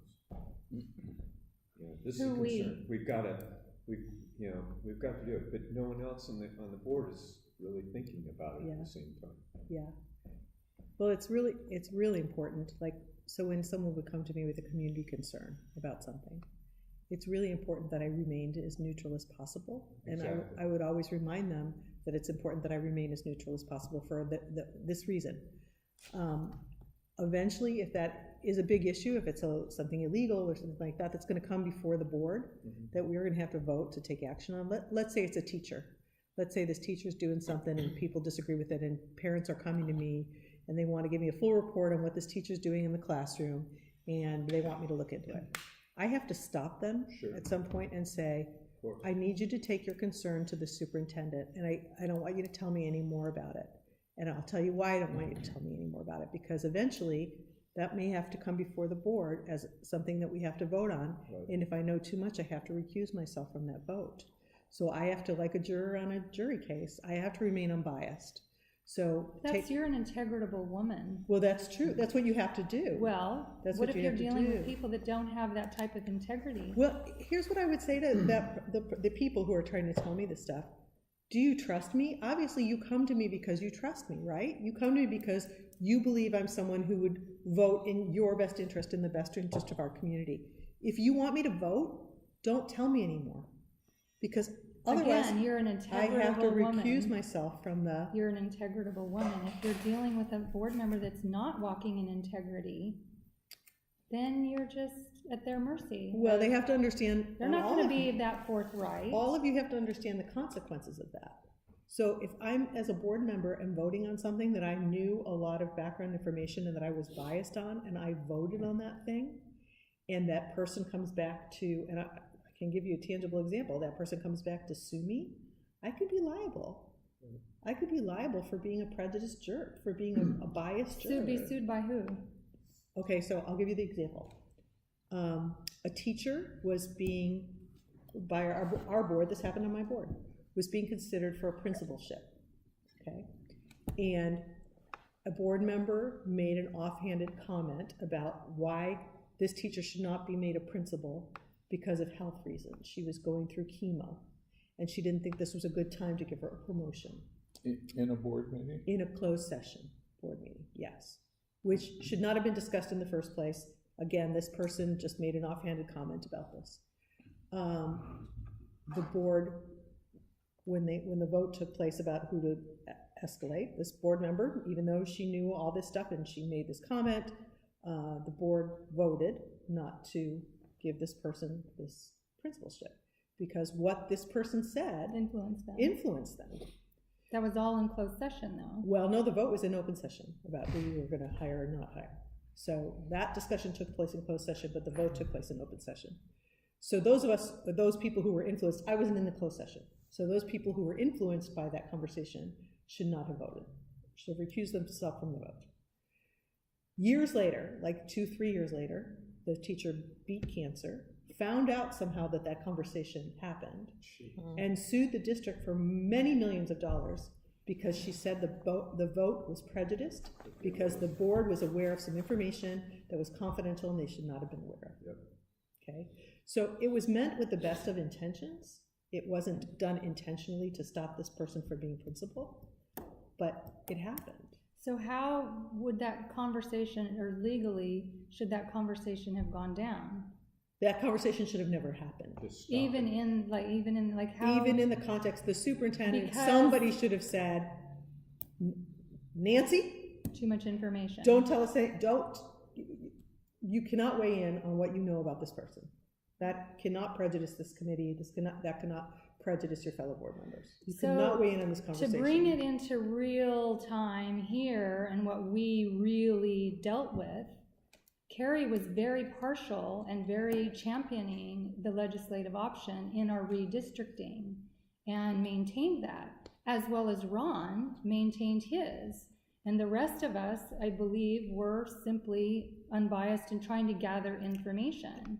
Is that illegal? No, I can't speak to that, you guys, because that's not school board business. That's not the business of the board. Redistricting isn't. The fact, though, that she had So inside information I really on can't one, speak to that. he had inside information on one. I didn't have any inside information. Well, you were, But as well, board not members, inside, did you not vote on? inside, Did you okay, vote okay, on wrong redistricting? wrong word. Just were championing that cause.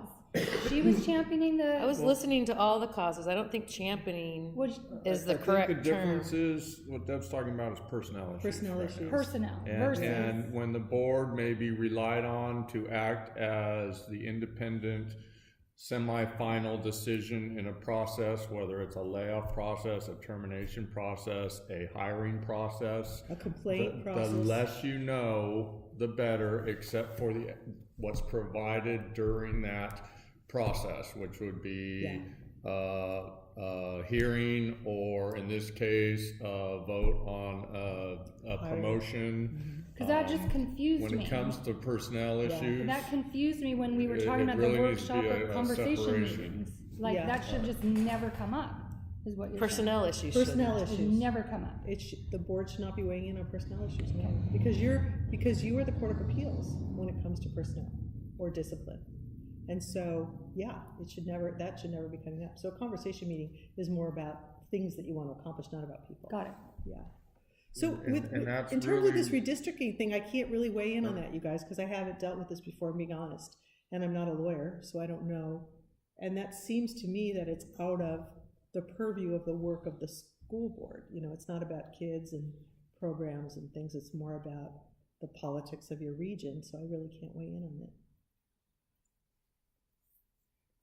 I think overall, just insight into when a board member has a particular bias towards a thing, let's say it wasn't that, but she has a bias towards this thing and he has a bias towards that thing, and then, championing it out there, isn't that a conflict of what we're trying, because aren't we a 5? You are a we. And a 5? But we are allowed to have different opinions. You're allowed to have Again, but not to where I think we fail, and I'm not sure which one it is on here, where I think we fail or we're in the red, is yes, we have different opinions, but the we is more important than the me, and what I think is the more important thing. After the vote, yes, but before a vote, no. Well, what you have to remember is that you represent different, we, right? and the different feelings in your community, right? The different opinions in your community.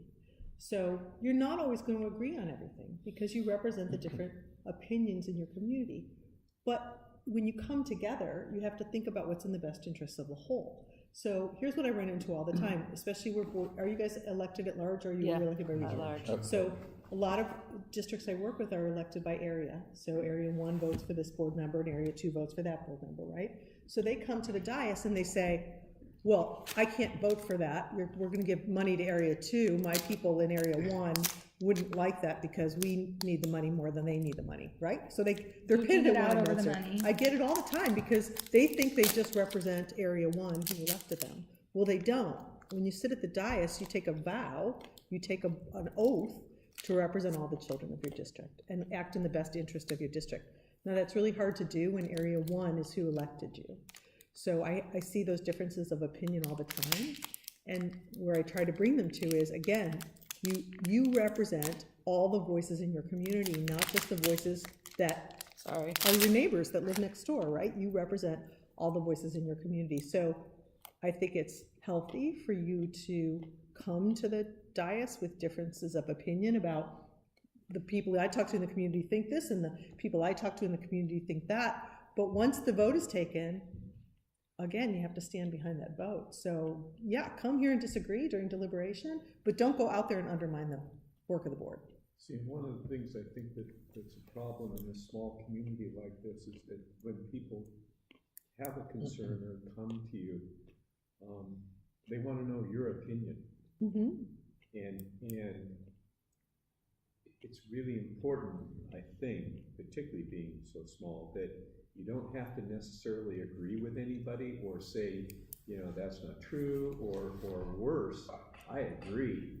You know, you're spot on there, rather than just say, you know, thank you for that information. Mm-hmm.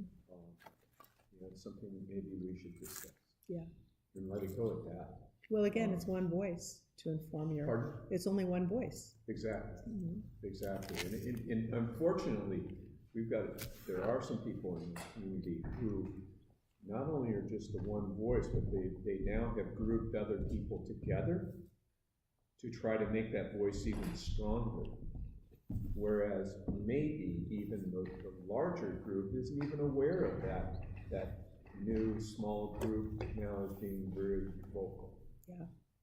And maybe has a different point of view, but because they have grouped together and they have become a force of sorts, now they're trying to influence individuals. And that concerns me a lot. So let's use a real world example then, you guys. What would you say is the number one thing that you're hearing out in your community that they're trying to influence you on doing? What would be the thing? You don't have to be specific, you could say. It was reorganization, Okay. and we're still suffering a little bit from the hangover of that, because That's a good way of putting it. it's a very controversial issue that tends to split community members up, and it was tough. We did some hard work together, some heavy lifting over the last year. Yeah. And so whether it's any of the issues that occurred over that period of time, I think that now that chapter was just recently closed, and we're still in kind of a period where we need to regroup a little bit. And I think that other issues will come up, but I don't think they're going to be as volatile as what we just went through. You know, and I honestly, right now, recent issue that I just became aware of is several parents, at least two that I know of, have raised concerns about sex ed and what's in some of our sex ed curriculum. And so I'm going to be looking into that, and I'll report out to everyone what I find out about that, because right now I don't know details. I do know that there was, I believe it was a new, we call it, all of our maturation is what we call it. There was a new curriculum adopted right before I got here. And I don't even know all the details of what's in it. So I need to, you know, I just found out about this, but that's going to be something that probably you guys are going to be hearing about, because I know of at least two parents that are concerned about it. And it doesn't surprise me. Parents want to know what their kids are being taught. Well, I think it's interesting too, if you read the state mandated curriculum, right? It's about this thick.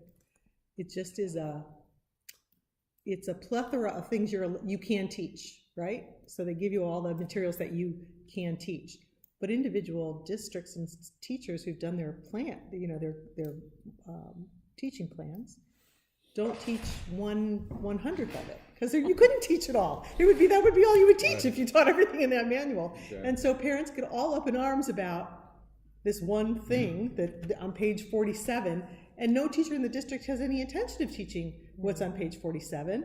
But if the community listed. felt like that was important to the community to learn about that one thing, like let's say you were in a community where AIDS was running rampant and you thought it was important for students to know that, it's in there so you're allowed to teach it, right? If it's pertinent to your community. So they get all crazy, like we're going to teach everything in this whole manual, when really when you look at the teaching plan, it doesn't include 99% of what's in the manual. It's just... Or if an individual teacher selects to teach a couple of the controversial pages out of. Yeah, exactly.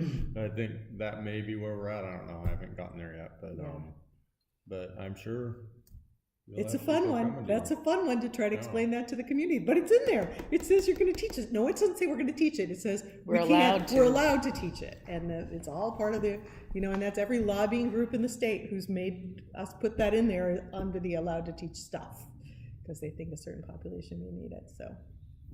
So I think I have one slightly different perception from things that have been discussed here. My concern during the debate about high school options was that there were, in my opinion, there were people who tried to suppress others from stating their opinions. And that concerns me. Instead of saying, I'm willing to listen to your opinion and to listen to whatever facts or argument you present, and then we can assess those facts or arguments, and we can weigh and balance the different alternatives. My perception, a strong perception, there were people who attempted to suppress that discussion. And that concerns me. So do you think you guys need to have a norm in place that says that all opinions matter, and that you agree to let each other express your Is that opinions? people on the board or in the community? Oh, I think there was, no, people on the board. I think Ron had a contrary opinion on the territory transfer thing, and I think people set up to suppress what he wanted to say instead of listening and saying objectively, this is the way it is. Obviously, you're referring to me, and I get that, but, No, it wasn't just you. Yeah, Okay. I include you among those. But I think that whole process was kind of messy. Like he never did an agenda request. He never should have been on that agenda. I mean, so there was a lot of different things with that whole issue in that meeting that were kind of lumpy and bumpy, to use your terms. And so there's just another issue there. Well, all of you should have the opportunity to, I think one or two of you brought up something about making motions, about how some motions were suppressed, like they tried to make a motion and they were told they couldn't make a motion because the president didn't call for a motion or something like that. So, I don't remember that. that stuff shouldn't be happening. You guys should have, and if you need some guidelines in place to, like, let's say, so board I recently worked with had a problem where one or two, I think it was two, board members like to, what's the word they use in Congress? Filibuster, where they like to talk for 20 or 30 minutes till everybody was so exhausted and it was 11 o'clock at night that nobody wanted to discuss anything anymore. And the president never used the gavel and said, okay, enough, I'm calling for the vote, or does anybody have a motion or something like that? We do that, he does that. Do you guys have a rule on how long you're allowed to speak, He how you does go that. in a rotation, Yeah, that's something like that? But everybody should get the we're good opportunity. about We're that. good at shutting people up. Yeah, everybody should get the opportunity to say what they have to say. But it's the motion thing, like when the motion's been, a board member will try to make a motion, and then Terry hasn't asked for it yet, and says, you can't make a motion until I ask for it. Well, no, you can make a motion at any point in time, just so you know. You can make a motion at any point in time. If you don't have a second, it dies for lack of a second. Well, but you can only make a motion, I mean, you say you can make a motion at any time. You can make a procedural motion if we're in the midst of discussing something, but you can't make an unrelated motion. No, it has to be, when we're on the agendized discussing item. something. Right. Yeah, you can only But on make an a motion. agendized item, I've tried to make a motion before, and you said you hadn't asked for it, so you said I couldn't, and it was on the agenda. My recollection, we sometimes have an unregulated, an unconstrained discussion before we actually accept a motion or make a motion on an action item. And if it was my perception that there was a useful discussion going on, I don't remember the example that you're talking about, Carrie, so I'm not going to address immediate things, but I don't know, my perception of the way that you run an organized meeting is that you don't allow board members can't make a motion until they're recognized. Okay, they have to be recognized. If you want to keep it in order, you do like and to if keep. we're in the middle of a discussion, and I choose as the presiding officer, not me, not to recognize somebody, that's okay. So let the discussion go on. Well, I think from a respectful perspective, it would be nice to say, can we hold off on that until we're done with the discussion, or we're done with deliberation? And then you can, again, it's what I said at the beginning, I love to come into a meeting, and I think the best practice for a board member to come into a meeting is with an unbiased idea of what they want to happen. And you can't make a motion until you've heard all of the discussion around that motion, or you shouldn't make a motion until you've heard all the discussion that ensues around that motion, both from your fellow board members and from the audience. And then, with all of that to inform you, then it's time to make. See, but now I'm confused though, because just the Robert's Rules order, I think we've debated this a couple times. Sometimes we say we have to have a motion before we can even discuss it, but it makes sense to have the discussion first and then have the motion. So what's the proper order? That's so normally how, and again, it's up to you and it's up to the president how they run the meeting. Some presidents like to say, this item is blah, blah, blah, we're about to vote on blah, blah, blah, blah, blah. Is there a motion on the floor? And somebody might say, I adopt, or I make a motion to adopt the superintendent's recommendation to Whatever. A, B, and C. Is there discussion? Then there's discussion. Or do I have a second? Yes, I have a second. Is there discussion? We discuss. Is there anybody from the audience who wants to talk about this? Yes, okay. I have a motion and a second. Do we want to vote on that? Or during discussion, you might decide you want to amend the motion because you've heard something. Oh, okay, I want to add this to my motion. I'd like to amend it. So some presidents run the meeting that way. Some say, this item is going on. Is there anybody in the public who wants to talk about it? Any board members have feelings about this? They talk about it first. Then the president will sometimes distill the conversation. So what I think I hear us all saying is, we want this, this, and this to happen. Does anybody want to make a motion? And then they make a motion, and then they. So it's up. It's really. So you can do it either way. It can really go either way. And I'm flexible. So I'm not consistent. That's sometimes it goes the hard thing. But I want to ask something else too. When something is put on an agenda as an action item. If we follow we use agenda online, and if you follow that, there is a space there that says, this is the motion that we're going to consider.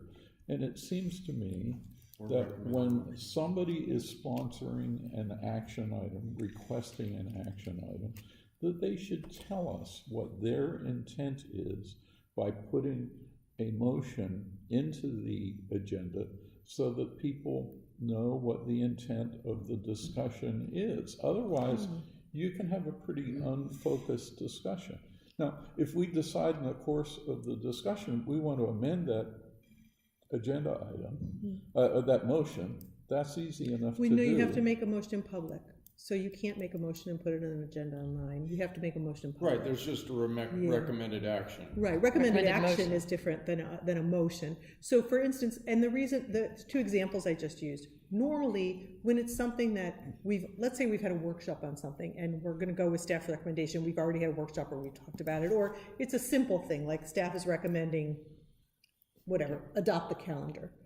Sometimes those things are the things that you make a motion first, ask for the second, have discussion, and adopt it, because there's not going to be a lot of discussion around that, right? We've already talked about it, or it's something simple like adopting the calendar, we've all discussed it. If it's a big thing where it may take a workshop or it's going to have robust discussion, sometimes you don't want a motion on the table at first until you've had the opportunity to discuss it. So that's why I say be flexible.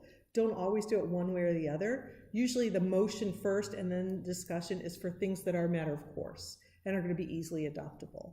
Sometimes not having a motion and having discussion first will help to inform what the motion's going to be so that that motion has a better chance of being seconded and adopted, right? Because the discussion's already taken place and there's no hard and fast recommendation up front. So I think it can go either way. But yeah, if a board member requests something be on the agenda, there should be some background information. It shouldn't just be a line on the agenda. There should be some background information about why you've asked that item to be agendized so that the board has the opportunity to ask questions about it before they get there, request additional information if they need more additional information, etc. Does that answer your question, Terry? Oh, yeah, I completely agree with that.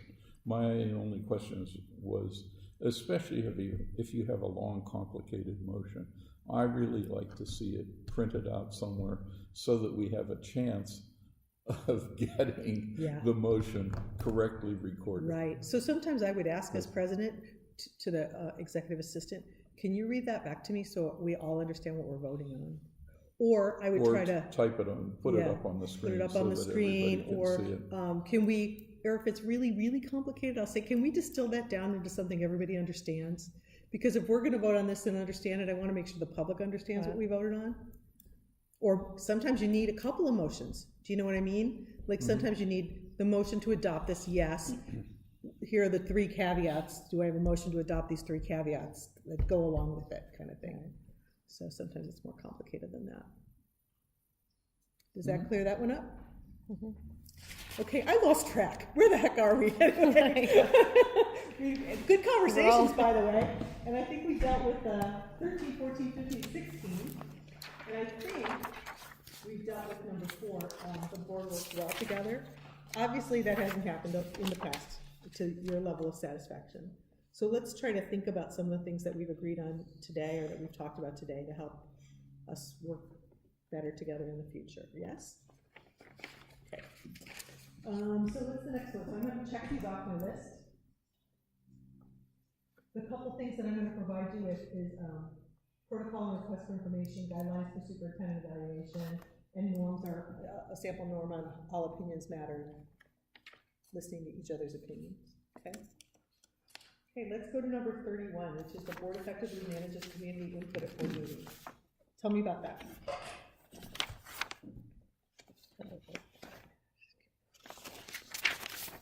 So do you have a lot of community input at board meetings? And 31, the board effectively, somebody called out 31. Carrie. I did. Yeah. So what happens with community input at board meetings? How do you guys deal with it? Well, I think they have input, but then a couple times, or actually one I can remember, a stakeholder was gavelled but she has 3 minutes to speak, so. Well, that's your choice, how much time you want to give. It wasn't gavelled for time, it was gavelled for content. Well, right, it's straight from the content of what we were discussing. But she's got 3 minutes. No, she doesn't have 3 minutes. She has 3 minutes to discuss the issue that's on the table. So was it for non-agendized item or an agendized item? Agendized item. Because they're 2 different things. Yeah. So when board members or community members want to talk on non-agendized items, they can say anything about anything. Yeah. Right. If they're talking about agendized items, you can ask them, the president's right, you can ask them to keep their comments to the agenda, to the agendized item that they're speaking Or on. silence them? Or not silence Well, them, no, you but could just put the you could gavel say to down. them, please keep your comments to, you have asked to speak on this agendized item, keep your comments relative to the this agendized agenda. item. Got Yeah. You can't talk to me about horses when we're talking No, voting she brought on it around, cows. I mean, it was, So, yeah, you it can't was bring up. indirectly related, I wouldn't say it was made directly, but she was making a point and it came around. That was my only comment about that. And that didn't, So do you guys do comment cards? Do people do comment cards Yeah. here when they come? some people do. Last meeting, we didn't have any. We're pretty flexible. We would never shut somebody off You know, because if they they haven't didn't- submitted a comment card. Yeah. And Terry's good about that. He'll say, if anybody, we don't have any comment cards, but does anybody want to speak on this topic? He's pretty good about that. I have a love-hate relationship with comment cards. So sometimes I think if you fill out a comment card, it makes you feel like you have to speak, even though what you were going to say has already been said. So I don't know how I feel about them. I mean, so lots of boards use them, and sometimes I suggest to board presidents, they say, now, even though you filled out a comment card, if what you were going to say has already been said, just say, I agree with him, and rather than take the board's We time have and them speak. available, but we don't deal with them slavishly. Yeah. Okay, so number 31, we're clear? Yep. Okay, good. I think I skipped over number 11. I don't know what number 11 was. Let's see what number 11 is. Number 11 was individual board members do not attempt to direct the superintendent. So there was a lot of, only one of you said often, Two of you said less often, and 2 of you said rarely. So that's kind of a tricky question. Do you feel that individual board members do try to direct the superintendent, or do you feel that doesn't happen? You do. So tell me about it, Susan. I just am not behind the scenes with him, but what little experience I've had, it just seems like he's getting micromanaged quite a bit. So I would agree with that. I'll let him speak to that. So I'm putting you in the hot Could I seat, hear Scott. exactly what you just said? it just appears, and again, I don't have proof, and, I'm not about, getting proof. It just seems that he gets micromanaged. And, and I feel, What makes you think that? What makes me think that? Well, I guess the first, when I had an area of interest that I wanted to explore, which is technology, I've been kind of working my way slowly on figuring out how to get more, and I've had public input on it, the use of technology and the safety of technology here in the school, and the access to inappropriate websites and whatnot. So we've had some minimal discussions about it, but in any case, it came up recently, and I, again, in my sloppy new way, trying to figure out how to get it on the agenda. Terry actually, we worked it out though. There was a misunderstanding between he and I, because he thought I was going to monopolize Scott's time. I have never monopolized his time on anything, and so I have this one issue now, and then I get chastised for maybe perhaps monopolizing his time. And I have been a champion of his time, especially during the whole redistricting thing, because it was not our job. It was not our job, and it was not his job. And somehow I learned that very early on. So I was very aware that any amount of time he's putting into this is not in his job description. So it was above and beyond the call of duty. I feel like I'm here, I have a child here. I did not want anything to get forsaken here on his day-to-day basis because of all this redistrict. So I was championing his time for the K-8 constantly. So we get that behind us. I bring up my little issue of technology, and I kind of got silenced a little bit, like, you're taking up too much of Scott's time. So Scott's time has been something I've been very invested in and very interested in. But it does seem like he is getting preoccupied with agenda request, records request, like some of this other stuff that other people have. But it just, I don't know. I think somehow in the interaction between Terry and I, and my minimal effort, my minimal interactions with Scott, I don't know. Did that answer your question or no? It's just a feeling. It's a feeling, an intuition, a gut thing that I'm like. Do you want to know how you know if your superintendent's being micromanaged? There's a way to know. Just ask him. No, well, that is good too, but he might not always. Superintendents want to please you. I'm not speaking for Scott. He might not want to, but most superintendents want to please you, and they will say, no, I'm not being micromanaged. But if all questions, inquiries, etc., if you all know, again, if they're all go through the superintendent, and then the output from the superintendent says, I got this many questions this week from the board on agendized items or on other items, I want you all to know. That's how you know. When you get that list of 25 things that he's dealt with this week because board members have asked them these questions, we don't need to know what board members, or the public has asked him these questions, and you're all aware of it. If there's the sharing of information, if you agree all questions go through him and all questions come back to all of you, you're going to know. And I had a board of 7 who just implemented this, and they were like, holy moly, we weren't aware. The superintendent started showing us, keeping a Google Doc of all the questions he was asked and all the answers to them so we could all be on the same page. There were 32 things on here from this week alone of questions the board members called him about. On that note, how can he get anything else done? On that note, what I do get on my phone are usually from her and him. Constantly. He texts back or puts back out information. So I do know these two. I don't know about Val. I never see anything coming back from Val. or Ron or myself. Well, it shouldn't necessarily, you shouldn't know. And that who the doesn't questions matter, came and I'm from, not because saying that's that. not No, nice. no, I'm not. I feel good about that. Well, no, I'm not saying that matters, or like, you shouldn't be doing that, I'm not saying that at all. All I'm saying is that if his time is being consumed, it's pretty obvious, because that's what's coming back on my phone. I know it's not for When you me. say on your phone, are you meaning texting, or what do you Oh, mean? well, I just, when I get, I'm sorry, my email. I thought you said texting, I'm like, I'm not texting. Okay, I'm tired, I'm sleep deprived, I'm sorry if my words are not No, I just didn't- what I mean to say. Go ahead. Let me take a slightly different perspective, because when I responded to Susan's request again, it was an attempt to protect Scott's time. You used an example earlier in the day that some districts have a norm that says you can ask, anybody can ask the superintendent for something if he or she is able to use less than 20 minutes or 15 minutes, whatever you decide on, of their time in responding to that. But if it's a bigger project than that, then it has to be something that the whole board agrees on to give direction to the superintendent. I think it's a good which I protocol. think is similar to Well, what I said. it's but kind of what don't we have that agreed written on, down. Yeah. when we, because Any we place. worked that out. But all of you should agree on that. That should be something, that should be a rule, if you guys want to have that rule, that everybody agrees is a good rule. And I think it is a good rule, because time is money, and none of you are allowed to sign checks for the district, are you? So Oh, why? I do. Yeah. So why should you be allowed to take up 10 hours of staff time, which equates to money, right? So that's why I think it's a good rule. Now, you didn't get to answer the question, Scott, so I want to hear what you have to say about. I think that,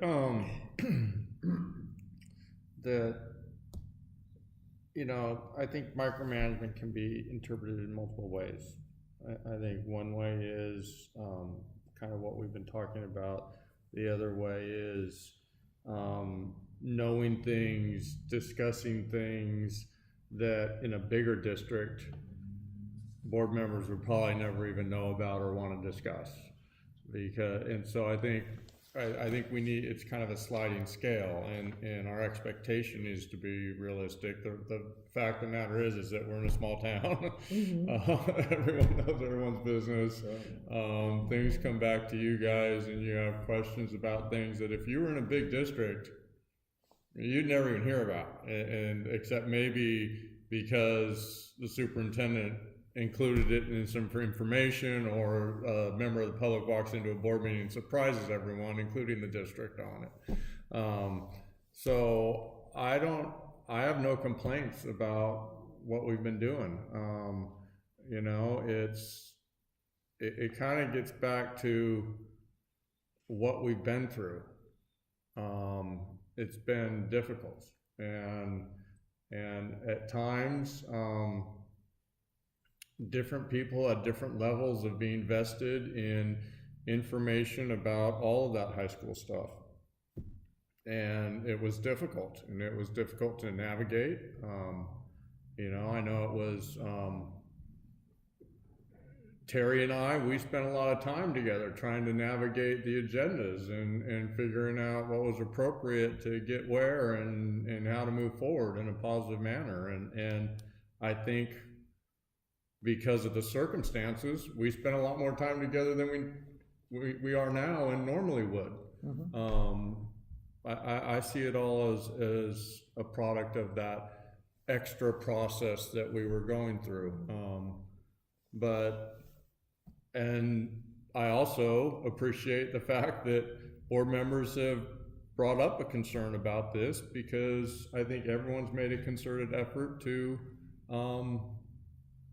not make it happen. If it did happen some in the past, I think everyone's made a concerted effort to not make it happen now. And so To not make what happen? Micromanaging? or absorbing too much time, trying to It's gotten better than. to get decisions made behind the scenes rather than involving the whole board. I think that we're on the backside of that, and things are going really well. The other part that I'll add to that, though, is as a new board member, I think it's really important that you spend a lot of time with the superintendent. because I think as a new board member, that's how you get up to speed on a lot of the questions that you might have. It's, it's your learning curve. It's time for you to be educated in all the history and the stuff that he's working on. And especially if you have an interest in, like you said, in technology, who better to go to than to say, I'm interested in this, how can I get involved, how can I understand it, how can I get in rather than ask for a report, it's a conversation, how do I get a handle on what we're doing and the things that I can do as a board member to support what you feel are the technology goals for the district or the places that we're. And he's been very open door, that's one of his Yeah, I was gonna say absolute the same strengths. thing is that when I've come in for something totally different, he'll mention something that is either going on in the school or something that he wants me to be aware of, regarding the students or the staff. So I'm informed. He's not telling me direction, he's telling me information that I can use, so if I make a decision, it's based on the school itself. Yeah, and I know I don't communicate perfectly, absolutely. Oh, no. There's goal number one. For the next, communicate perfectly. We are all imperfect beings, Scott. We are all, I always say if God made us in his image, we are all imperfect beings. He can't be a perfect God either. We're all supposed to be in his image. So 31 or 11 we don't think is a big issue in terms of directing the superintendent. You don't feel like you're over-directed. I think things are going well.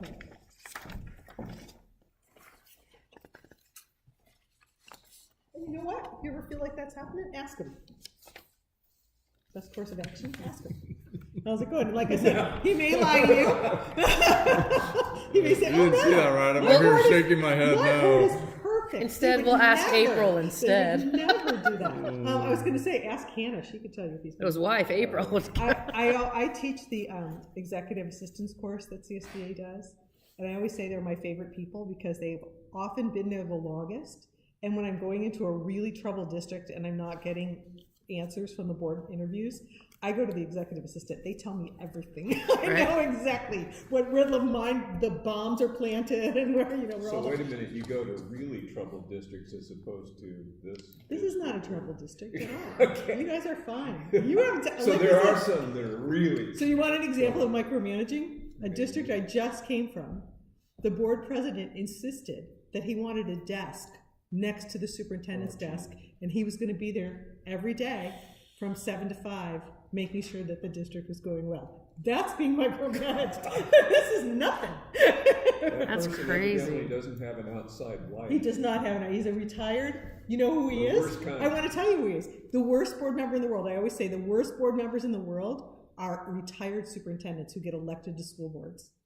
Really? Because they know too much of the how, right? They can't concentrate on the So what. I'm moving to the closet, by the way. They can't concentrate on the what. They are so in the how and they can't get out of the So how. is Terry going into your office then? And seriously, you know how we had to mitigate this? I literally had to bring in legal counsel to tell him, you can't do that. You are not an employee of the district. No, You cannot. That is not your. You cannot do that because he was insistent that he was gonna. That's what he was gonna do. And besides some cayucas, we don't have enough space. Or the budget. Okay, so we got a few more to cover here. 34. The board officially orients new board members. Not in the least. So, what's your onboarding process for new board members? What do you Welcome, start voting. What do you do? And you know. Wait, I object Yeah, and to here's that. the You guys, November's coming up sooner than you think.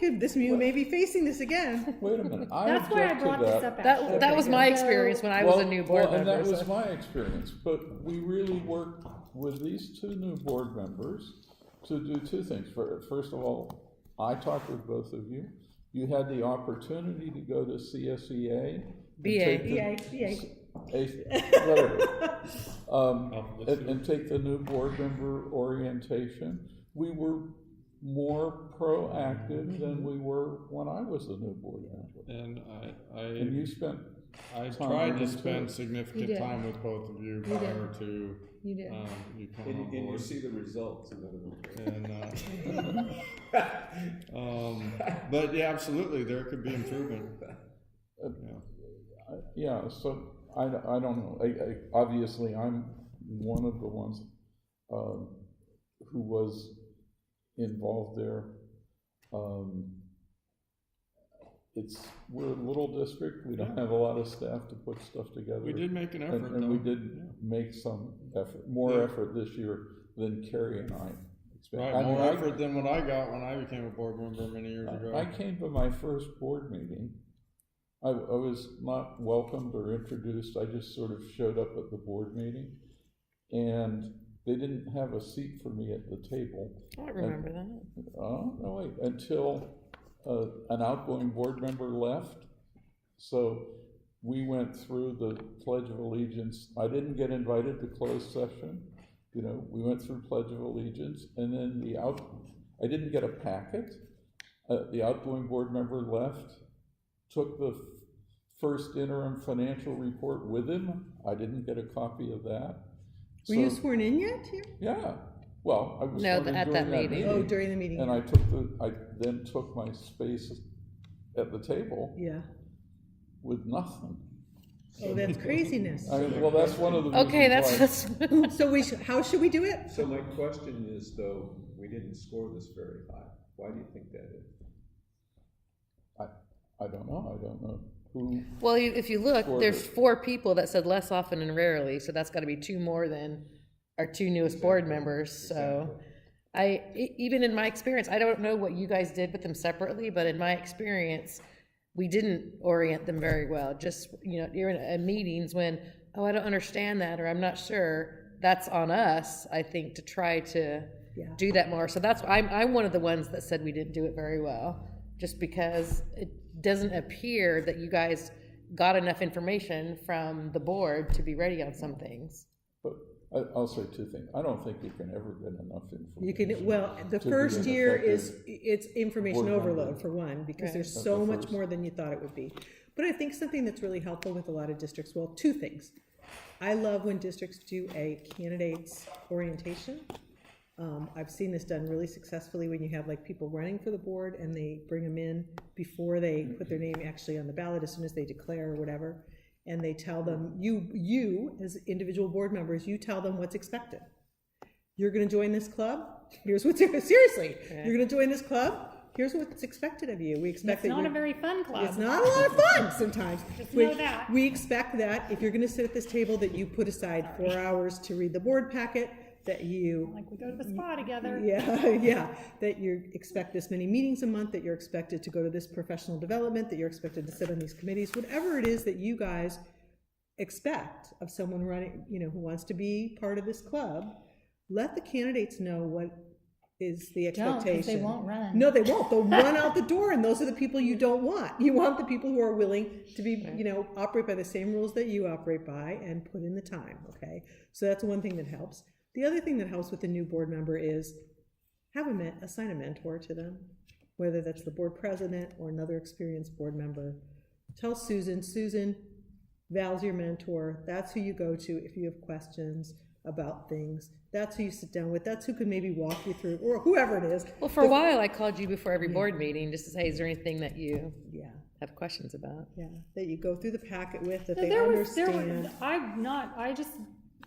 actually wrote that down, quite honestly, to get input from you. Yeah. Because there is going to be a change here very soon. Yeah. And I want to make sure we handle the new change And then I'm gonna send you guys a better little, than, I mean, I felt like you were amazing. Thank you for your call. I don't feel like it just is hard. It's No, it's very totally hard, in and the I don't- beginning. It is. Yeah. And we dealt with all the redistricting thing. Yeah. So now I'm into really what it's like to probably be a board member, to just the average everyday school board stuff. So we got launched into what's never been done. Huh? But it's definitely throw you in the deep end, learn to swim. Yeah, But also- yeah, so it wasn't realistic, really. Right, well, there was nothing when I was on either, and I was the odd man out on a new board. There were 6 of us running for 3 positions, and I was the only new person, so you just kind of, I mean, it is what it is. I mean, I think probably every school district would probably score on the lower side, because it's hard to, when you say effectively, what does that mean? That's gonna be different for every board member. But I Believe it or think, not, some of the bigger districts actually have a process.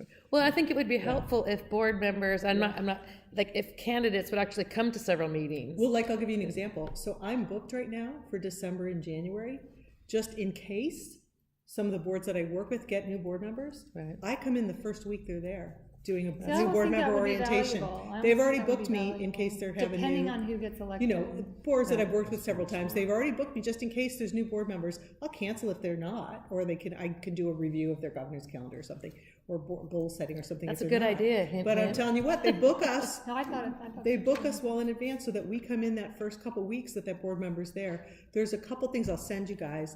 One is called the first 100 days. It's about a 5-page document, and it talks about the things that a new board member should know in the first 100 days. I remember that. And Signed it by a actually, survivor. yeah, and it actually puts the emphasis to the new board member to find out the answers to these questions that they need to know in the first 100 days.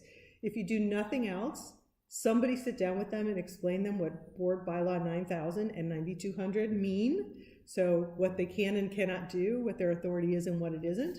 Because again, all of us think of leadership in a different way. I always suggest they read at least those 2 bylaws, if not all of the board bylaws, not all the policies, but the bylaws. If you look at your 9,000 and bylaws, 9,200. and 9200, they're in here. I put them in here for you guys in this little workbook. You know, all the bylaws are great. There's probably, I don't know, 17, 27. I don't know how many you guys have of board bylaws, but if they know nothing else, if they read those, they know how things get done. But 9,000, 9,200 tell them sort of what their job is, so that's a good thing. And then allow time with the superintendent. Don't shield the superintendent from the new board member. Allow them to have time to develop a relationship. Because for me, I think the most important thing for a new board member to have is trust in the superintendent, and that only comes from having access, having their questions answered, and knowing that they have access to them. So I'll send you guys first 100 days. And he's amazing at that. Yeah, so and then if you whoever- guys get new people in November, call me, and I'll get over here as quick as I can and do you'll all have to sit through being with me again, because we do it with the whole team, but it's a good, team building thing. I was just gonna say that the one other thing that we didn't do this year, so I'm in my 4th year, and this is the 3rd time I've been through this or a similar workshop. We didn't do one last year because, for 2 reasons. You couldn't have done a self-evaluation in March of last year when you'd been on the board for 3 months. Yeah, it was And too you new. need- Yeah, you Need can't. some time to develop perspective. True. And we also, by that time, were setting off on a big project, single-minded path to try to resolve the high school options issue, which has been an ongoing issue here for, I don't know, some say 20 years. So It's over 20 years, yeah. it was a different year last year, Yeah. and What you guys did was Yes. unprecedented, by the way. I've never heard of another district doing that, ever. 3 districts. Not us alone. Yeah, no, but it's pretty cool how you came together to make that happen. So that's great. So in terms of new board members, develop your own plan for orientation. When I come in, though, Terry, to a group, I don't usually do a board self-evaluation. I usually just walk them through their current protocols and norms so that they're all on the same page, walk them through the important bylaws, and make sure that the new board members understand what the board's current goals are and what the priorities of those goals are. Again, so the team is on the same page. Yeah. And you can understand where they're coming from.